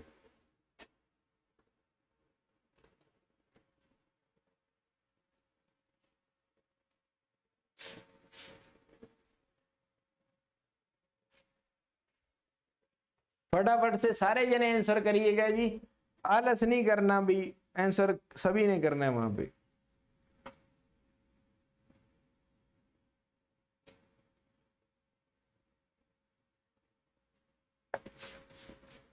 फटाफट से आंसर करिएगा जी। और जिन साथियों ने अभी तक लाइक नहीं किया, आलस कर रहे हैं, शेयर नहीं किया वीडियो, या अभी तक चैनल को सब्सक्राइब नहीं किया है, तो फटाफट से आप जो है ये काम करिएगा जी। ठीक है, अब हम देखते हैं जी, जनरलाइज मोटर सीजर है, प्लास्टिक एयरवे वाला तो आपको पता ही लग गया कि ये तो करना ही नहीं है हमने पेशेंट में।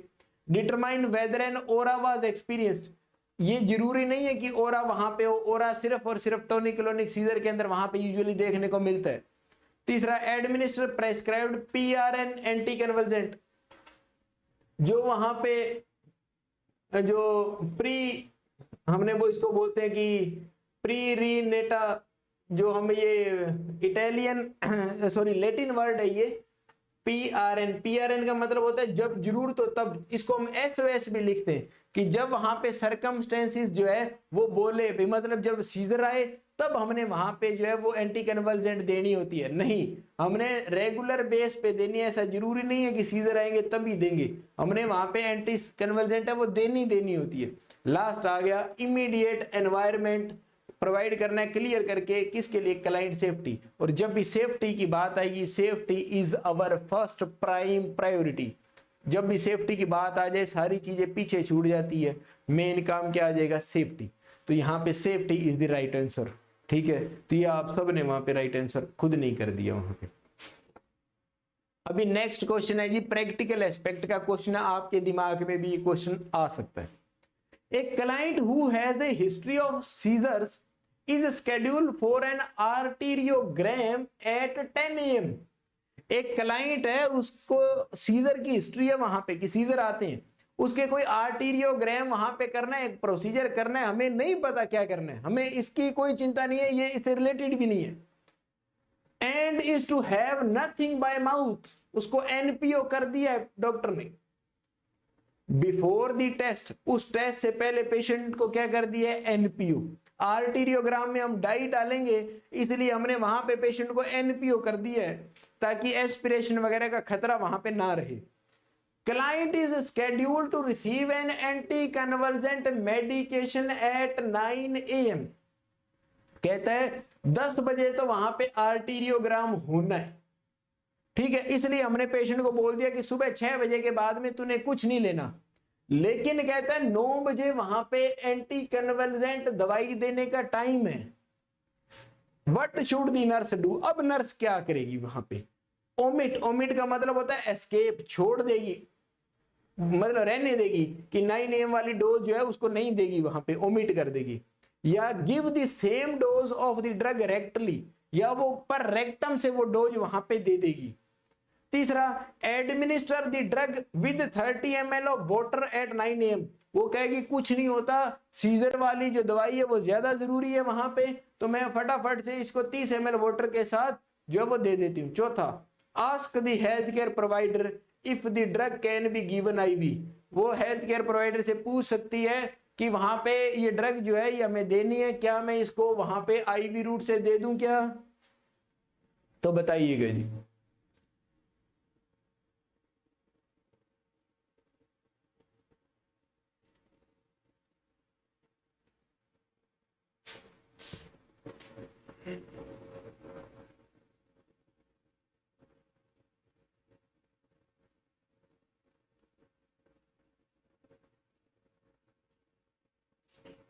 बिल्कुल सारे जने आंसर करिएगा जी।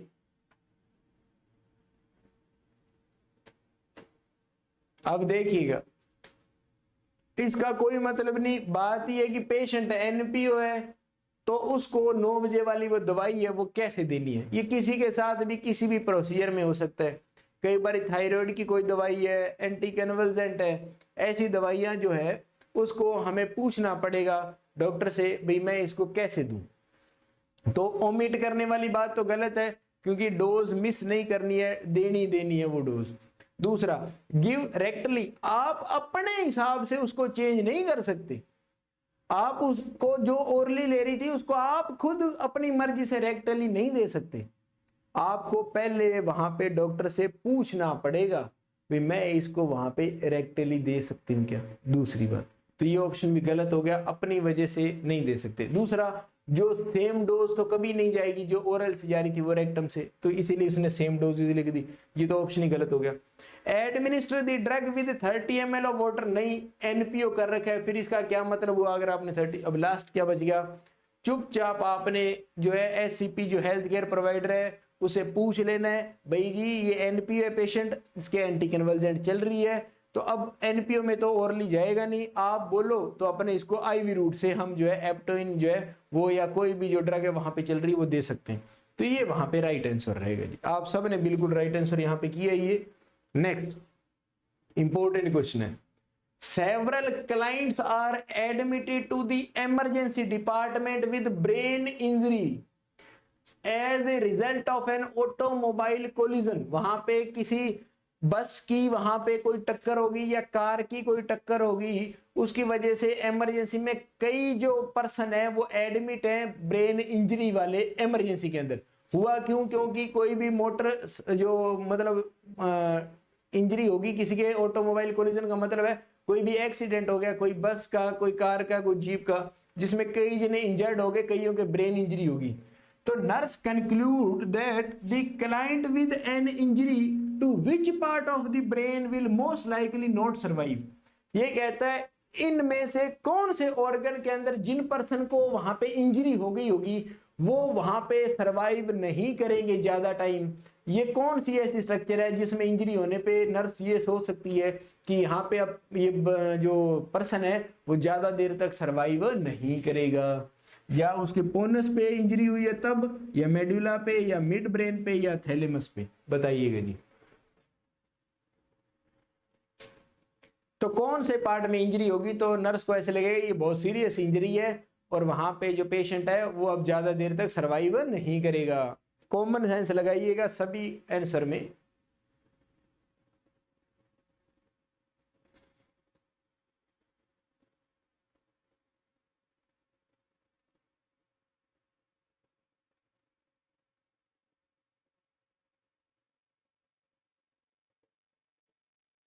बहुत बढ़िया, शाबाश। सही गलत नहीं देखना, फटाफट से आंसर करना है जी, ताकि आपका एक्टिव पार्टिसिपेशन है वो आपकी लर्निंग को बहुत ज्यादा स्मूथ और इफेक्टिव बनाता है। तो जो भी आप एक्टिव पार्टिसिपेट करोगे तो जो भी आप सीखोगे वो ज्यादा टाइम तक और बहुत क्लियरली आपके ब्रेन के अंदर वहां पे स्टोर रहेगा जी। इसलिए अपन ज्यादा जोर देते हैं कि आप एक्टिवली पार्टिसिपेट करिएगा।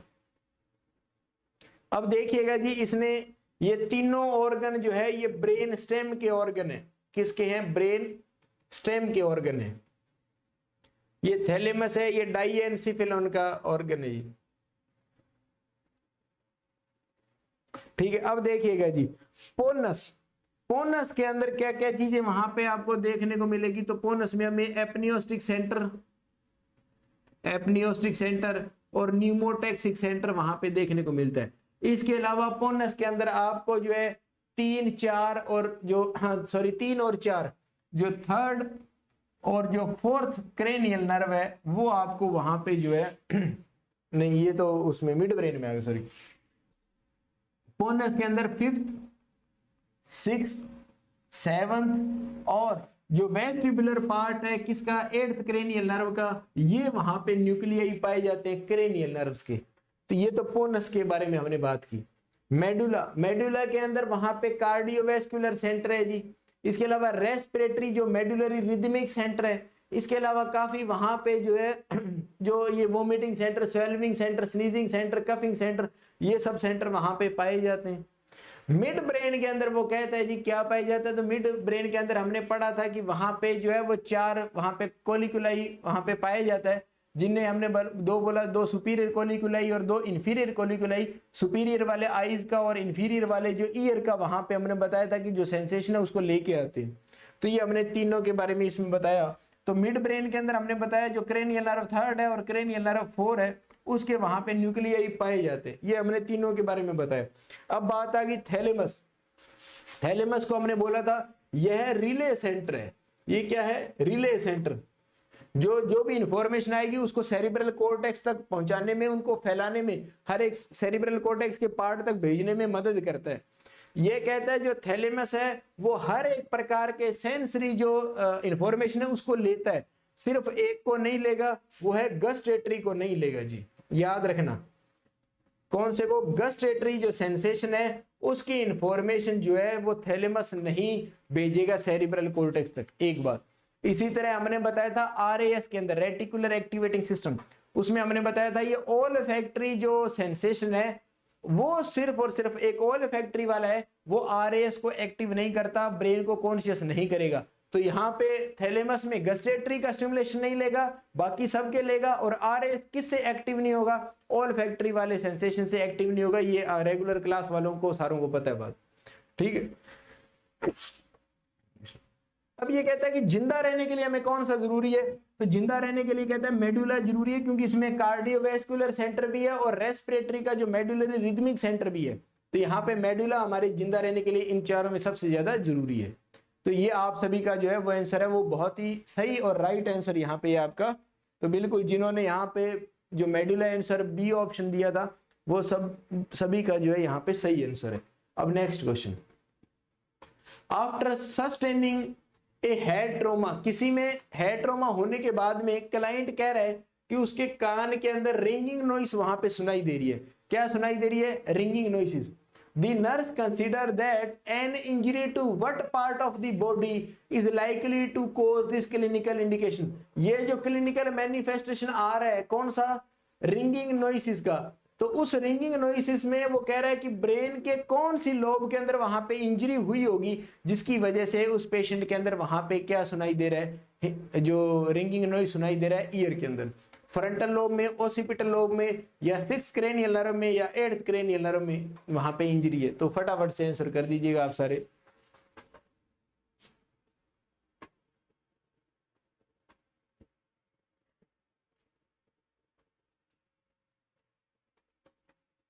बिल्कुल, हियरिंग रिंगिंग नॉइस है तो उसको हमने टिनाइटिस बोला है। टिनाइटस है तो ये टिनाइटस हियरिंग से रिलेटेड है, हियरिंग से रिलेटेड नर्व है।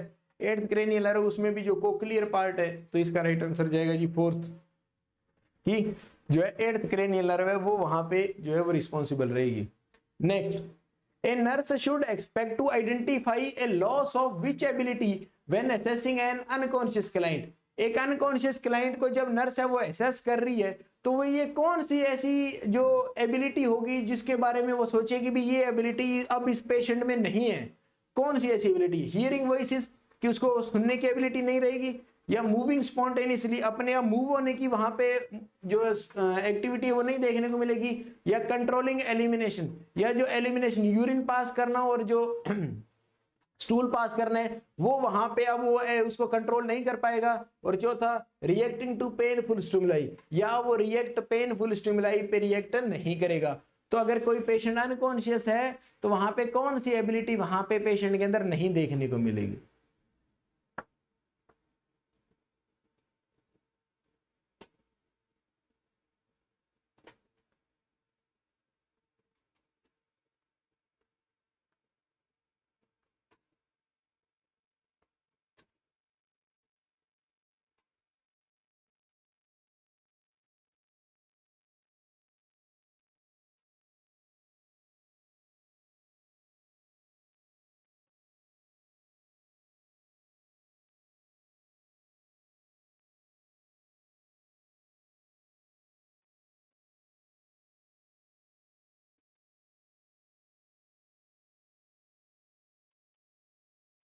फटाफट से आंसर करिएगा।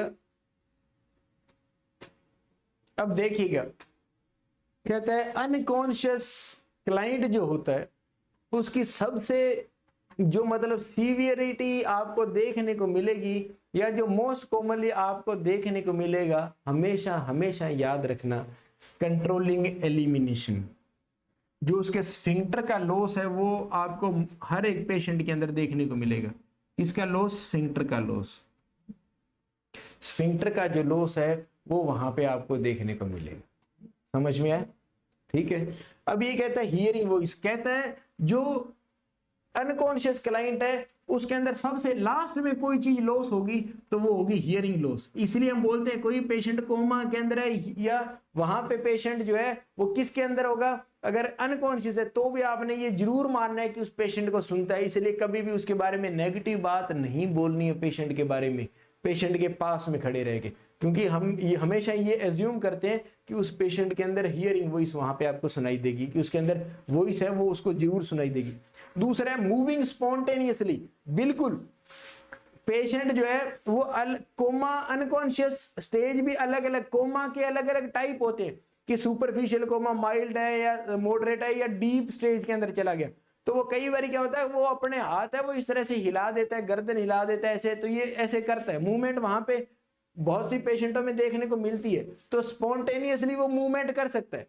और रिएक्टिंग टू पेनफुल स्टिमुलाई, बिल्कुल कई बार हम उसको बहुत ज्यादा सीवियर वहां पे पेन स्टिमुलाई देते हैं तो वो रिएक्ट करता है, हाथ वगैरह हिलाता है या कुछ ऐसा करेगा। तो ये तीनों ही चीजें वहां पे देखने को मिल सकती है, ये वाली भी।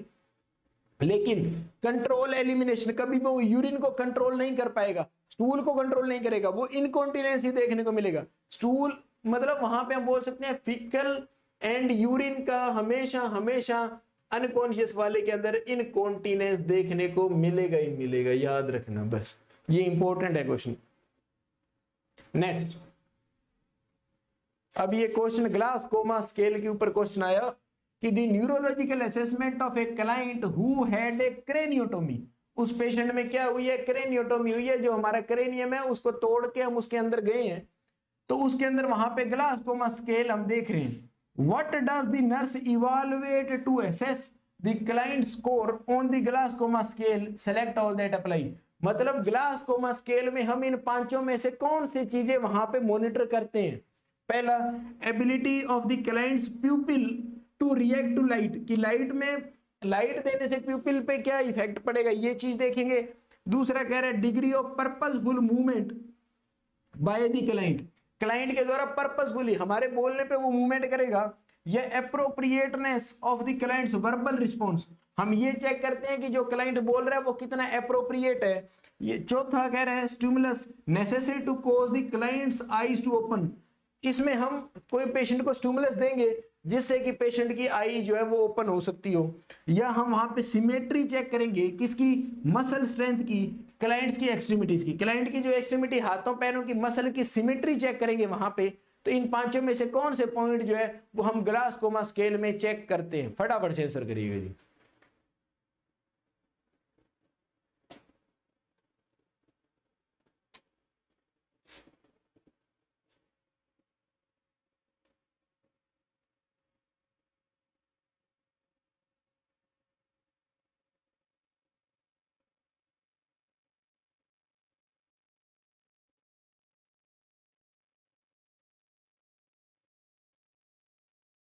सारे जने आंसर करिएगा जी।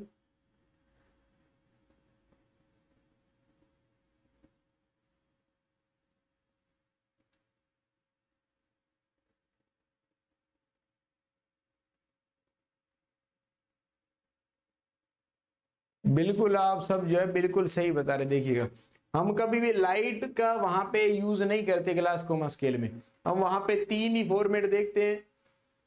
आई ओपनिंग, अब हम उस आई ओपनिंग में ये देख लेते हैं कि वो स्पॉन्टेनियसली आई ओपनिंग कर रहा है, आवाज देने पे कर रहा है, कि पेन से आई ओपन कर रहा है, या वो नो रिस्पॉन्स है। अगर नो रिस्पॉन्स है तो 1 नंबर दे देते हैं, अगर पेन पे वो करता है तो हम कितने देते हैं 2, साउंड पे करता है तो 3, और अपने आप स्पॉन्टेनियसली आई ओपनिंग करता है तो हम 4 नंबर दे देते हैं। तो वहां पे हम कोई प्यूपिल जो है उसकी वहां पे डायलेशन और कॉन्ट्रैक्शन नहीं देखते हैं लाइट का, तो ये वहां पे नहीं आएगा जी। ठीक है, फिर आ गया पर्पसफुल मूवमेंट। बिल्कुल हम उस क्लाइंट को मूवमेंट करवाएंगे, वहां पे बोलेंगे, तो ये किस में आ जाएगा, ये मोटर रिस्पॉन्स में आ जाएगा। किस में आ जाएगा, मोटर रिस्पॉन्स में। तो बिल्कुल मोटर रिस्पॉन्स के लिए हम वहां पे जो है वो 6 नंबर यूज करते हैं। वहां पे आपको बताओ, no response 1, decerebrate posture 2, decorticate posture 3, abnormal flexion sorry normal flexion 4, pain के ऊपर अगर वो मूवमेंट करे 5, और मतलब नॉर्मली वो वहां पे ओबे करे कमांड आपकी, उसको हम बोल देते हैं कि वहां पे वो सॉरी मोटर के अंदर, हाँ हम बोल देते हैं वो 5। और लास्ट में जो है हम वर्बल वाली भी बात करेंगे, तो ये वर्बल रिस्पॉन्स ये भी हम वहां पे देखते हैं वर्बल। तो वर्बल में हम 5 नंबर दे देते हैं, आई ओपनिंग में 4, और इसके अलावा हम ये चेक करते हैं, स्टिमुलस देते हैं किसके लिए, आई ओपन करने के लिए। तो हमने वहां पे 2, 3 और 4, अब आ गया 5वां। हम कोई भी मसल की स्ट्रेंथ या सिमेट्री चेक नहीं करते हैं। तो राइट आंसर है जी 2, 3, 4। कौन सा है, 2, 3, 4। एक गीता रानी है कोई, और केशव पारिक जी है 2, और एक जसप्रीत जी है, ये 3 स्टूडेंट्स ने यहाँ पे जो है वो बोला है 3, 4, 5, बाकी सब ने 2, 3, 4 ही यहाँ पे बोला है। एक जशनप्रीत कौर जी है, उन्होंने भी शुरुआत में 3, 4, 5 बोला है। तो जी 2, 3, 4 इसका राइट आंसर है। 5 हम कभी भी क्लाइंट की एक्सट्रीमिटी की सिमेट्री चेक नहीं करते कि उसकी मसल स्ट्रेंथ कितनी है, नहीं है, ये नहीं चेक करेंगे जी हम। तो 2, 3, 4 इसका राइट आंसर है। कहता है एक क्लाइंट रीगेन्स कॉन्शियसनेस, क्लाइंट पहले अनकॉन्शियस था और अब वो कैसे आ गया है, कॉन्शियसनेस में आ गया है। और उस क्लाइंट में क्या है, एक्सप्रेसिव एफेजिया है। एक्सप्रेसिव एफेजिया का मतलब हो गया कि उसका जो ब्रोकाज एरिया है, जो फ्रंटल लोब में है, जो ब्रोकाज एरिया वो जो बोलने में मदद करता है, वो वहां पे जो है डैमेज है, जिसकी वजह से वहां पे क्या है, एक्सप्रेसिव एफेजिया है। क्या है, expressive aphasia. What should the nurse include as part of the long range planning for this client? ऐसा क्लाइंट जिसमें अब कॉन्शियसनेस आ चुकी है और अब वहां पे एक्सप्रेसिव एफेजिया वहां पे पेशेंट के अंदर है, तो उस पेशेंट के अंदर लॉन्ग टर्म के हमारे जो प्लानिंग है वो वहां पे क्या होगी, provide positive feedback when the client use a word correctly. जैसे ही वो क्लाइंट जो है वो धीरे धीरे एक्सप्रेसिव एफेजिया से नॉर्मल की तरफ आता है, तो कहते हैं कि आपने उसको पॉजिटिव फीडबैक देना है जब क्लाइंट कोई भी वर्ड है वो सही बोले तो। दूसरा, wait for the client to verbally state needs regardless of how long it takes. इसमें ये कहता है कि जब तक क्लाइंट बोल के अपनी जरूरतें नहीं बताए, आपने वहां पे कुछ नहीं करना, चाहे जितना मर्जी टाइम लग जाए। 2, suggest that client get help at home. तीसरा कहते हैं कि क्लाइंट है वो घर पे जाए, वहां पे उसकी मदद होगी, because this ability is permanent. ये एक्सप्रेसिव एफेजिया है, वो वहां पे ये कह रहा है परमानेंट है, और वहां पे जो है आप उस पेशेंट को घर ले जाओ और घर पे उसकी मदद करिएगा, क्योंकि अब इसमें सुधार नहीं हो सकता। चौथा, हेल्प दी फैमिली, हेल्प करो फैमिली की टू एक्सेप्ट द फैक्ट, इस फैक्ट को एक्सेप्ट करने में उसकी मदद करो, that the client can not participate in verbal communication, कि अब क्लाइंट बोल नहीं सकेगा। ये बात आप क्लाइंट की फैमिली को समझाओ कि आप इस सच को स्वीकार कर लो, अब क्लाइंट कभी भी बोल नहीं पाएगा। तो बताइएगा लॉन्ग टर्म आप पेशेंट के गार्जियन को क्या वहां पे कुछ बोलोगे, या पेशेंट को क्या वहां पे आप बोलोगे जब किसी पेशेंट में एक्सप्रेसिव एफेजिया है, और लॉन्ग टर्म में वहां पे आप क्या बात बोलोगे उस पेशेंट को।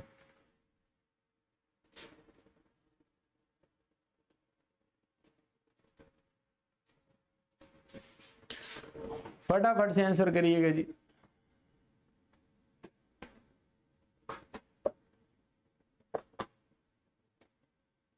बिल्कुल, जितने भी कैंडिडेट्स अभी देख रहे हैं सारों का वहां पे रिप्लाई जो है वो आपका आना चाहिए जी।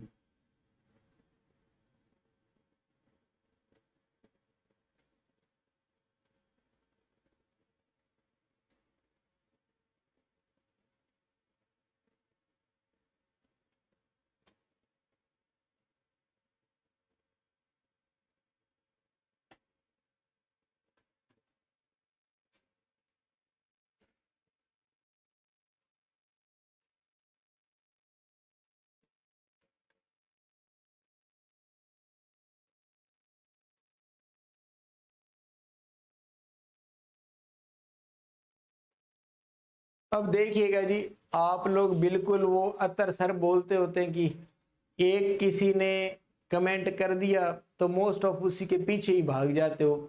आप जो है अपना जो सेंस है वो यूज ही नहीं करते हो। ठीक है, अब आप इस क्वेश्चन को समझने की कोशिश करना। मैंने आपको हिंट भी दिया था जब मैंने क्वेश्चन स्टार्ट किया था।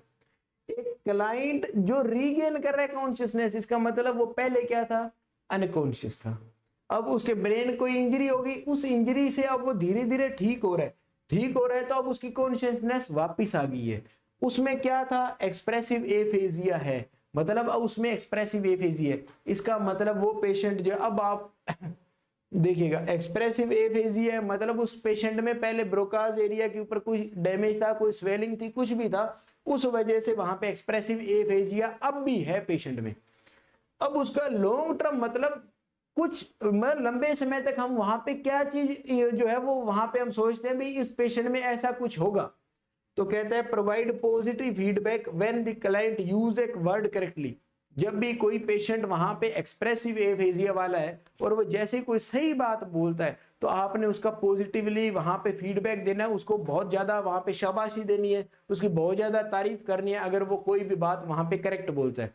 तो बिल्कुल ये बात हम वहां पे बोलेंगे ताकि वो पेशेंट में पॉजिटिव इन्फोर्समेंट जाएगा तो वो ज्यादा ट्राई करेगा इस एफेजिया से बाहर आने की ज्यादा ट्राई करेगा। दूसरा, wait for the client to verbally state needs, कि वो वर्बली बोलेगा किसके बारे में, अपनी जरूरतों के बारे में, regardless of how long it takes, जितना मर्जी टाइम लग जाए। नहीं, ये चीज पेशेंट को फ्रस्ट्रेट कर देगी।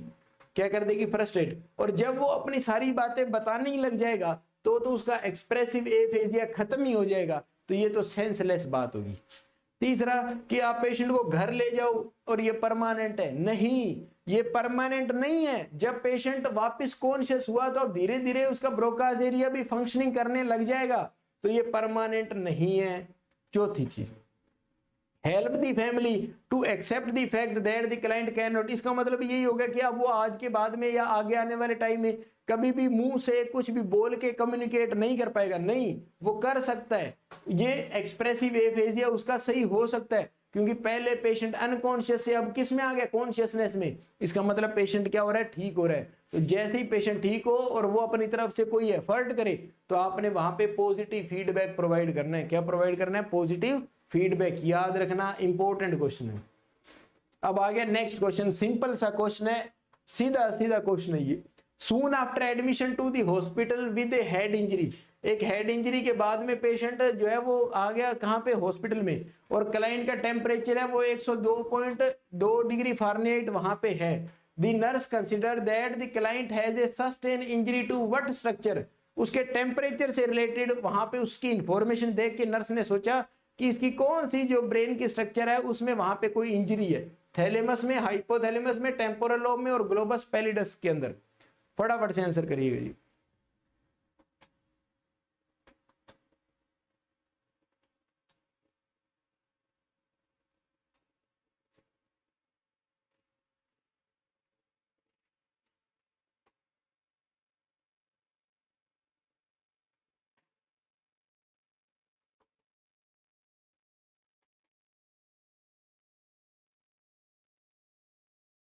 बिल्कुल आप सभी सही बता रहे हो, हाइपोथैलेमस, क्योंकि यहाँ पे थर्मो रेगुलेशन सेंटर होता है जी, थर्मो रेगुलेशन सेंटर होता है जी।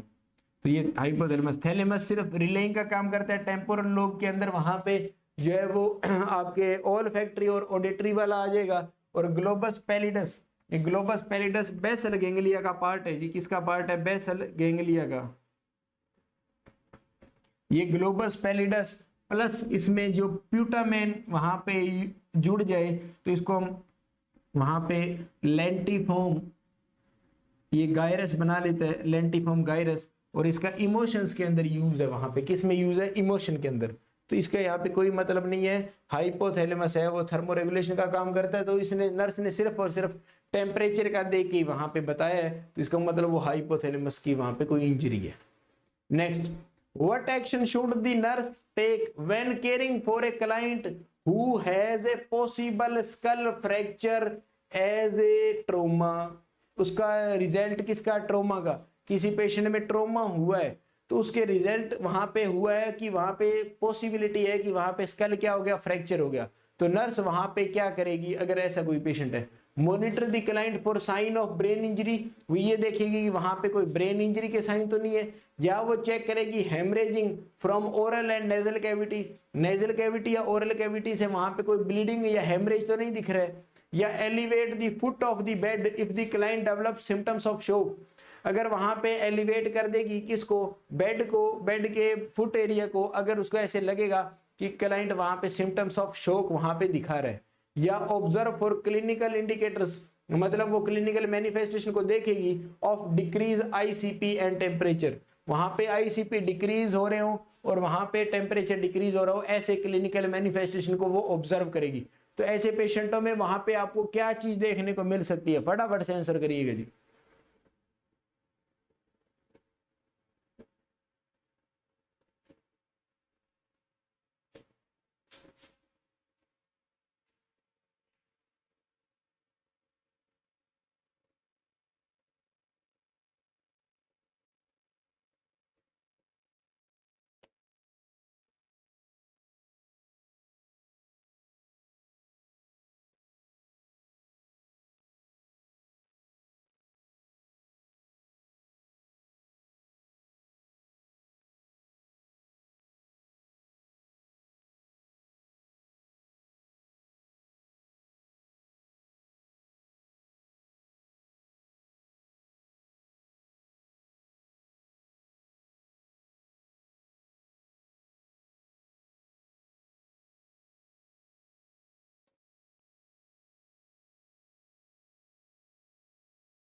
सारे जने आंसर करिएगा जी, फटाफट आंसर करिएगा।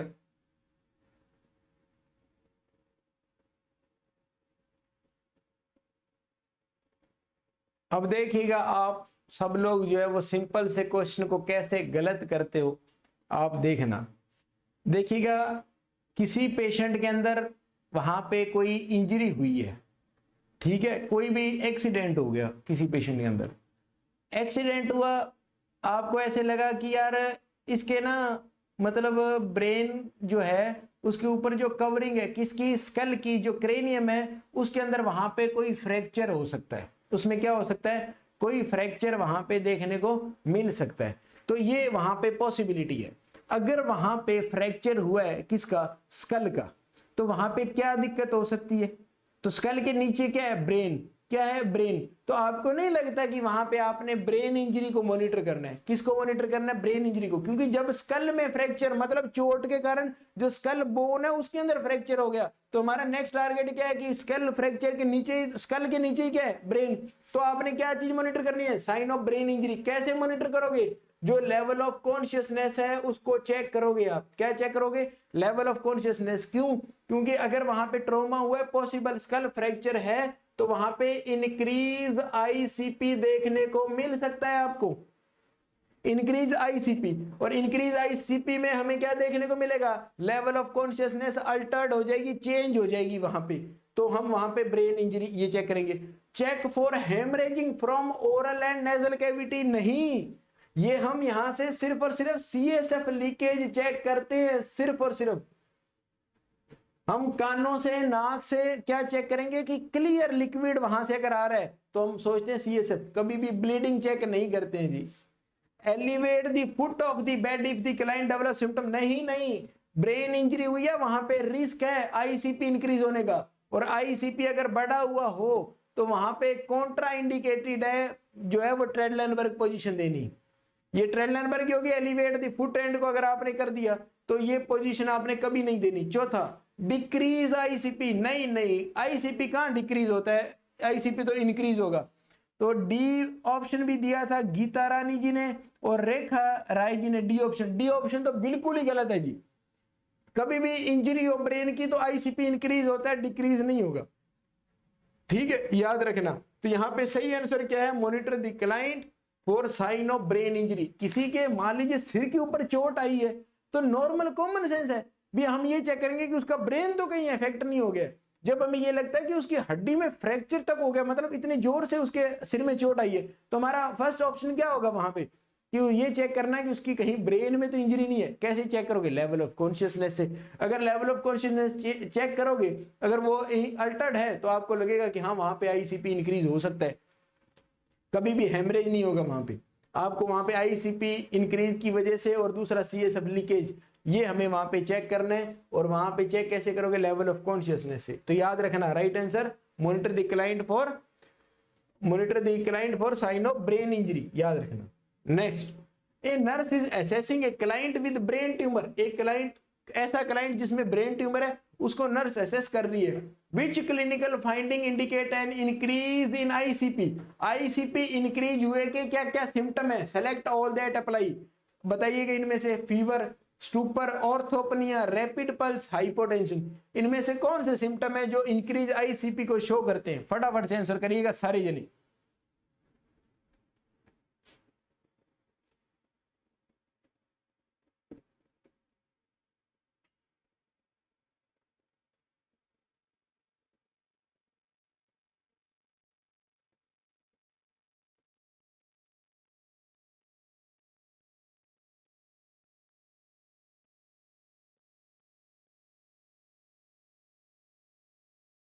फटाफट से आंसर करिएगा जी। आईसीपी अगर किसी का बढ़ा हुआ है तो वहां पे क्या क्या सिम्टम दिखेंगे, फीवर दिखेगा क्या, स्टूपर दिखेगा क्या, ऑर्थोपनिया दिखेगा क्या, रैपिड पल्स और हाइपोटेंशन। फटाफट से आंसर करिएगा जी। वीरपाल कौर सिद्धू मैम बोल रहे हैं 3 4 5, बहुत ही बढ़िया, शाबाश मैम।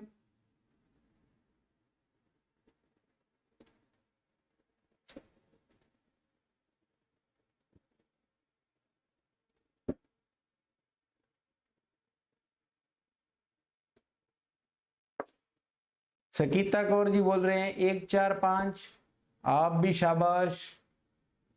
कीरत जी भी बोल रहे हैं 1 4 5, बहुत ही बढ़िया, बहुत ही बढ़िया, शाबाश। इसका मतलब आईसीपी आपको बिल्कुल ही क्लियर है, कोई दिक्कत ही नहीं है, ठीक है। रुपिंदर कौर जी 1 4, प्रदीप गिल जी 1 4, किरणा रानी मैडम 1 4 5, जसवीर कौर जी 1 3 4, गगनदीप संधू 4 5, बहुत ही बढ़िया, बहुत ही बढ़िया, शाबाश। संधू किरणदीप कौर 1 और 3, जसप्रीत जी कह रहे हैं 3, मैडम 5 ऑप्शन है, इसका मतलब आप एक से ज्यादा आंसर कर सकते हो जसप्रीत मैम।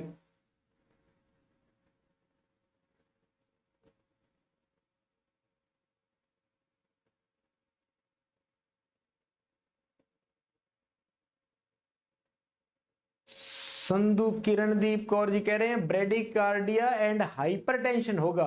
अगर ऐसा होगा मैडम तो आप 1 और 3 कर रहे हो, ठीक है।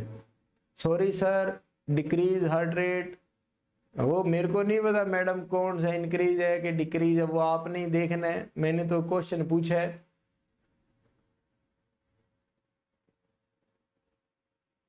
अब आप बिल्कुल सिंपल देखिएगा जी, आपने इसका मतलब आईसीपी को कोई जाके पढ़ा नहीं, उसको कोई ढंग से समझा नहीं। हमने बोला था कुशिंग ट्राइड, जिसके अंदर हमने बोला था ब्रेडिकार्डिया होता है जी। दूसरा सिस्टोलिक जो बीपी है वो इंक्रीज होगा, और सिस्टोलिक बीपी के इंक्रीज होने से वाइडेंड पल्स प्रेशर होगा, वाइडेंड पल्स प्रेशर। ये तीन चीजें हमने बताई कुशिंग ट्राइड के अंदर। Tension in increase ICP, Jaspreet madam कह रहे हैं sir bradycardia and hypertension in increase ICP. अब देखिएगा जी, अब आपका टाइम खत्म है, अब मैं बता रहा हूँ वो सुनिएगा। ब्रेडिकार्डिया बीपी मतलब हार्ट रेट हो जाएगी decrease, BP increase, widen pulse pressure मतलब डायस्टोलिक और सिस्टोलिक के बीच का डिफरेंस बढ़ जाएगा। इसके अलावा हमने बताया था चेनी स्ट्रोक रेस्पिरेशन, और इस चेनी स्ट्रोक रेस्पिरेशन के अंदर भी हमने बताया पीरियड्स ऑफ एपनिया और हाइपरवेंटिलेशन वहां पे देखने को मिलेगा जी। ठीक है, अब देखिएगा हाइपोटेंशन होगा क्या, नहीं होगा जी। रैपिड पल्स होगी क्या, नहीं होगी, डिक्रीज पल्स है। ब्रेडिकार्डिया हाइपोटेंशन नहीं, हाइपरटेंशन होगा जी। दो ऑप्शन तो आपके सीधे सीधे गलत हो गए।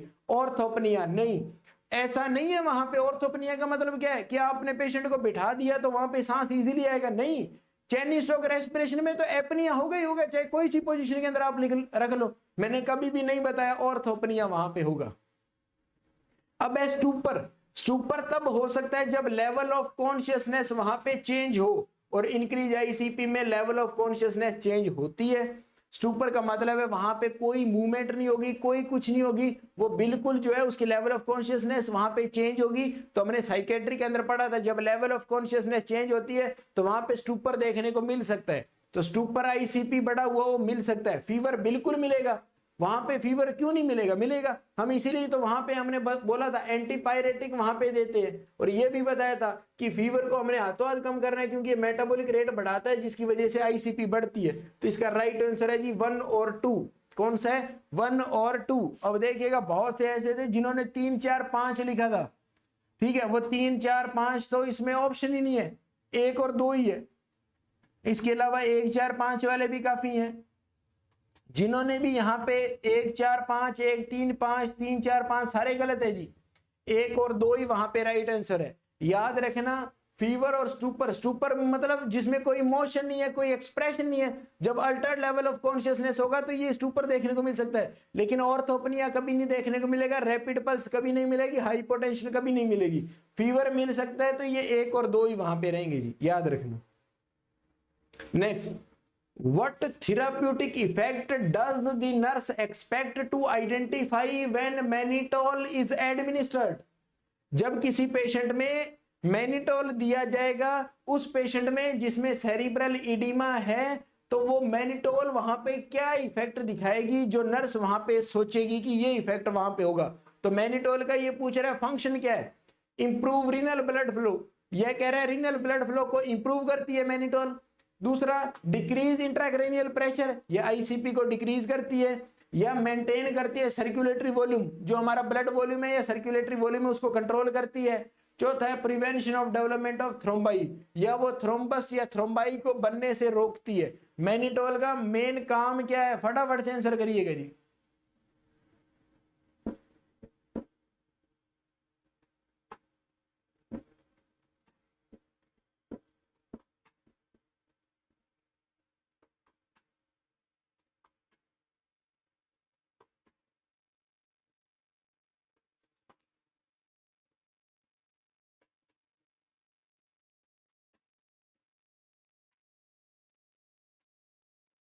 बिल्कुल, आप सब बिल्कुल सही बता रहे हो। ये आईसीपी को डिक्रीज करती है क्योंकि ये सेरिब्रल एडिमा को क्या कर देगी, डिक्रीज। मैनिटोल ओस्मोटिक डायूरेटिक्स है, जो वहां पे ओस्मोटिक इफेक्ट है, इसमें ये हाइपरटोनिक होती है। मैनिटोल क्या होती है, हाइपरटोनिक।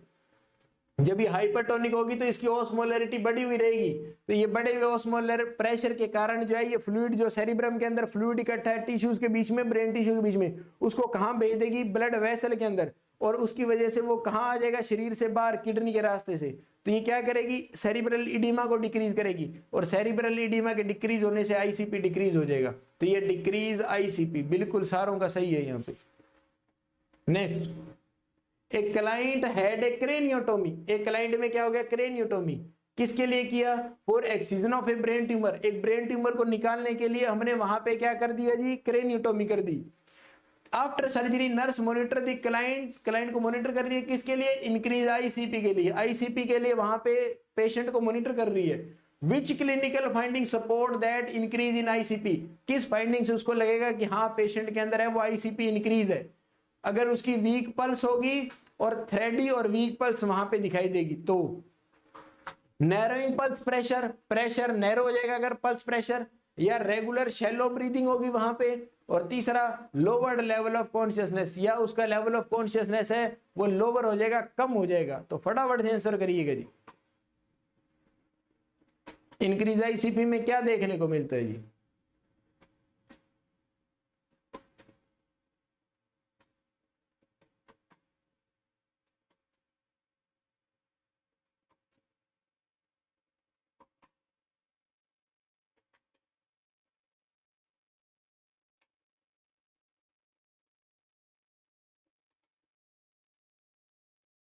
फटाफट से आंसर करिएगा जी सारे जने।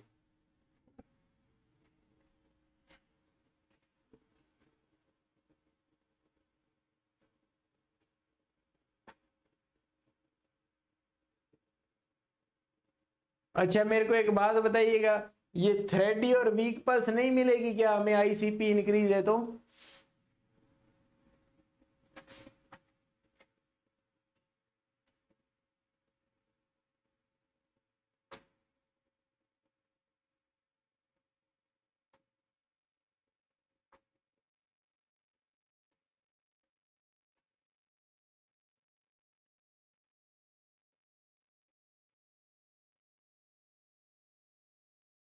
हाँ जी अनुपम शेख हो जी, अगर मिलेगी फिर इसका आंसर क्या होगा बताइए?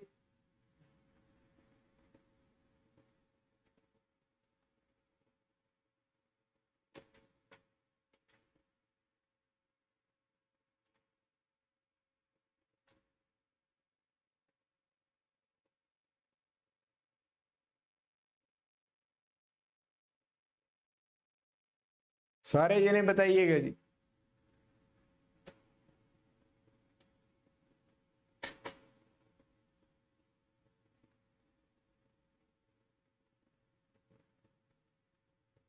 Hello C is the first sign है। ठीक है, और किसी ने आंसर चेंज करना है अभी? फटाफट से बताइएगा, नहीं फिर मैं बता रहा हूं अभी आंसर।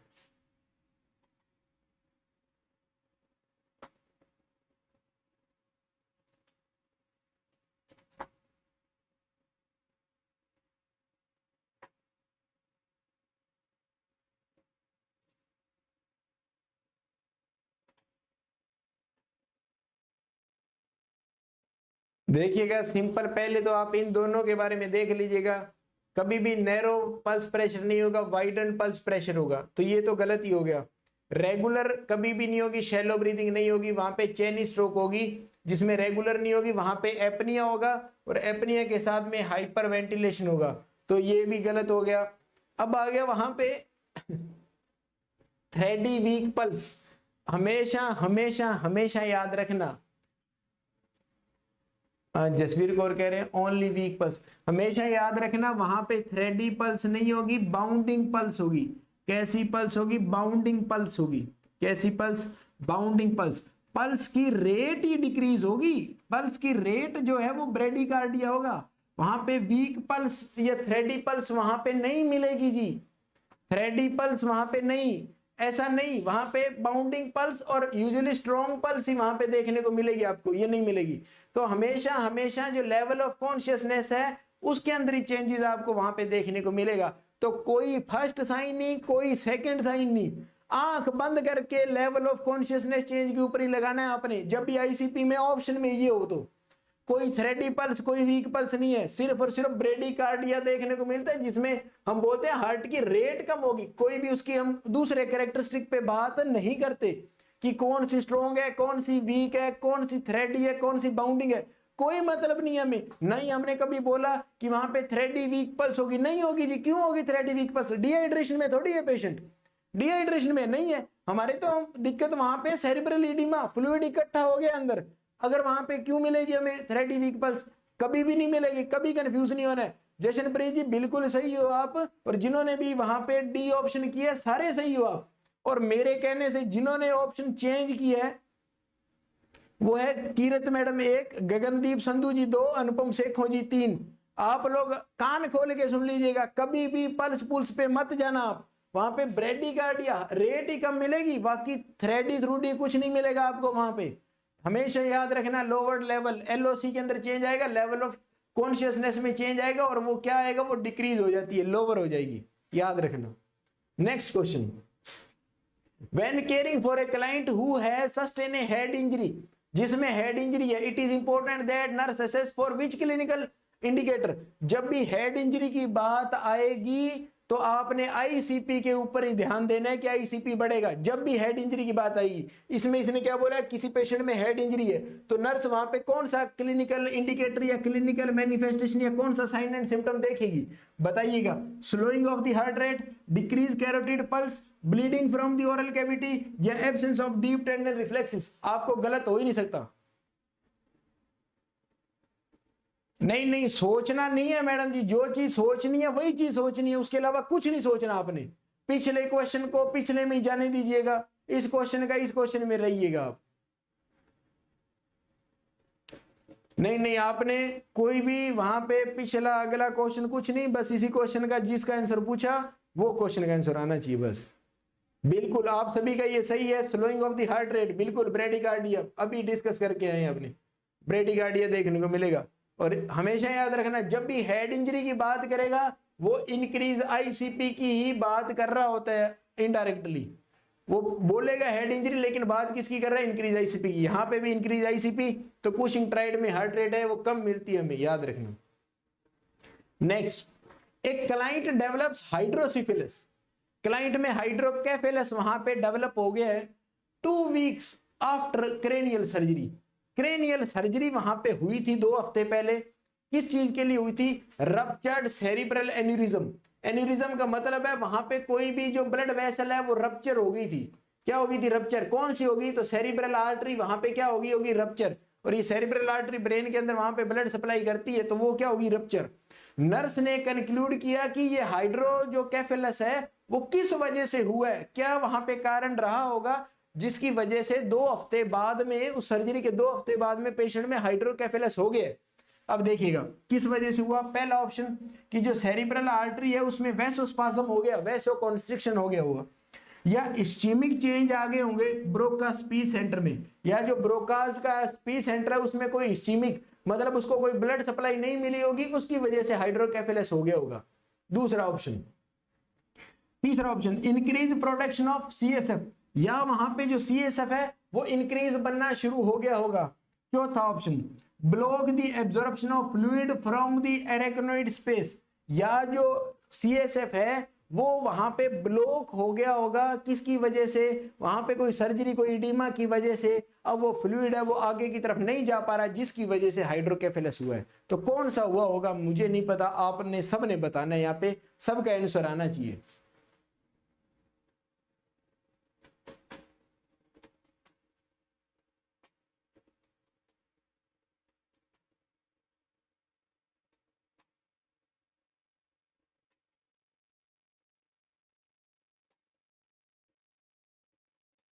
सारे जने आंसर करिएगा।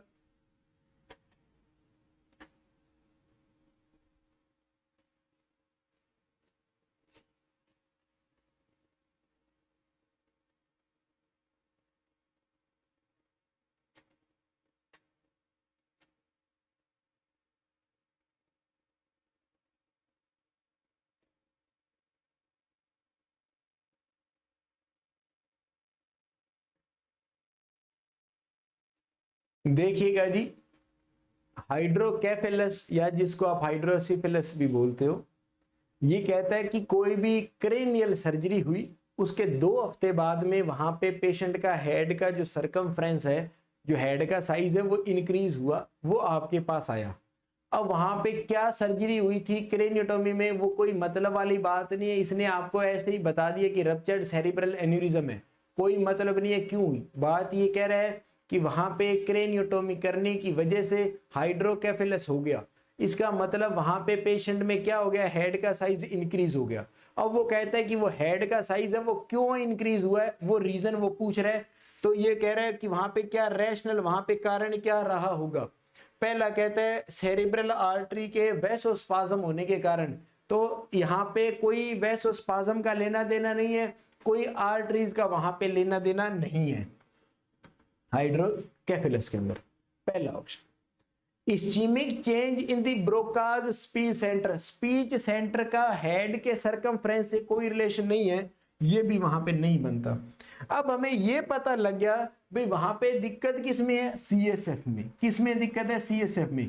अब देखिएगा सर्जरी हुई, सर्जरी होने के बाद में 2 हफ्ते बाद में वहां पे क्या होना शुरू हो गया, हेड का साइज इंक्रीज। इसका मतलब हो सकता है वहां पे क्रेनियोटोमी की, क्रेनियल सर्जरी की, उसकी वजह से इंक्रीज आईसीपी हुआ, उस इंक्रीज आईसीपी की वजह से सेरिब्रल इडीमा हुई, और उस सेरिब्रल इडीमा की वजह से जो वहां पे हमने बताए थे, जो लेटरल वेंट्रिकल है, जो थर्ड वेंट्रिकल एक्वीडक्ट है, उसके बाद में जो फोर्थ वेंट्रिकल है, हो सकता है उस पैसेज के अंदर कोई ब्लॉकेज आ गई हो। क्यों, इडीमा हुआ, इडीमा होने की वजह से वो कैनाल्स हैं वो प्रेस हो गई हो, वो दब गई हो, और वहां से जो सीएसएफ है वो आगे की तरफ मूव नहीं कर रहा, वो इकट्ठा हो रहा है, जिसकी वजह से हेड का सर्कमफ्रेंस इंक्रीज हो गया। ठीक है, तो प्रोडक्शन इंक्रीज नहीं हो सकता जी।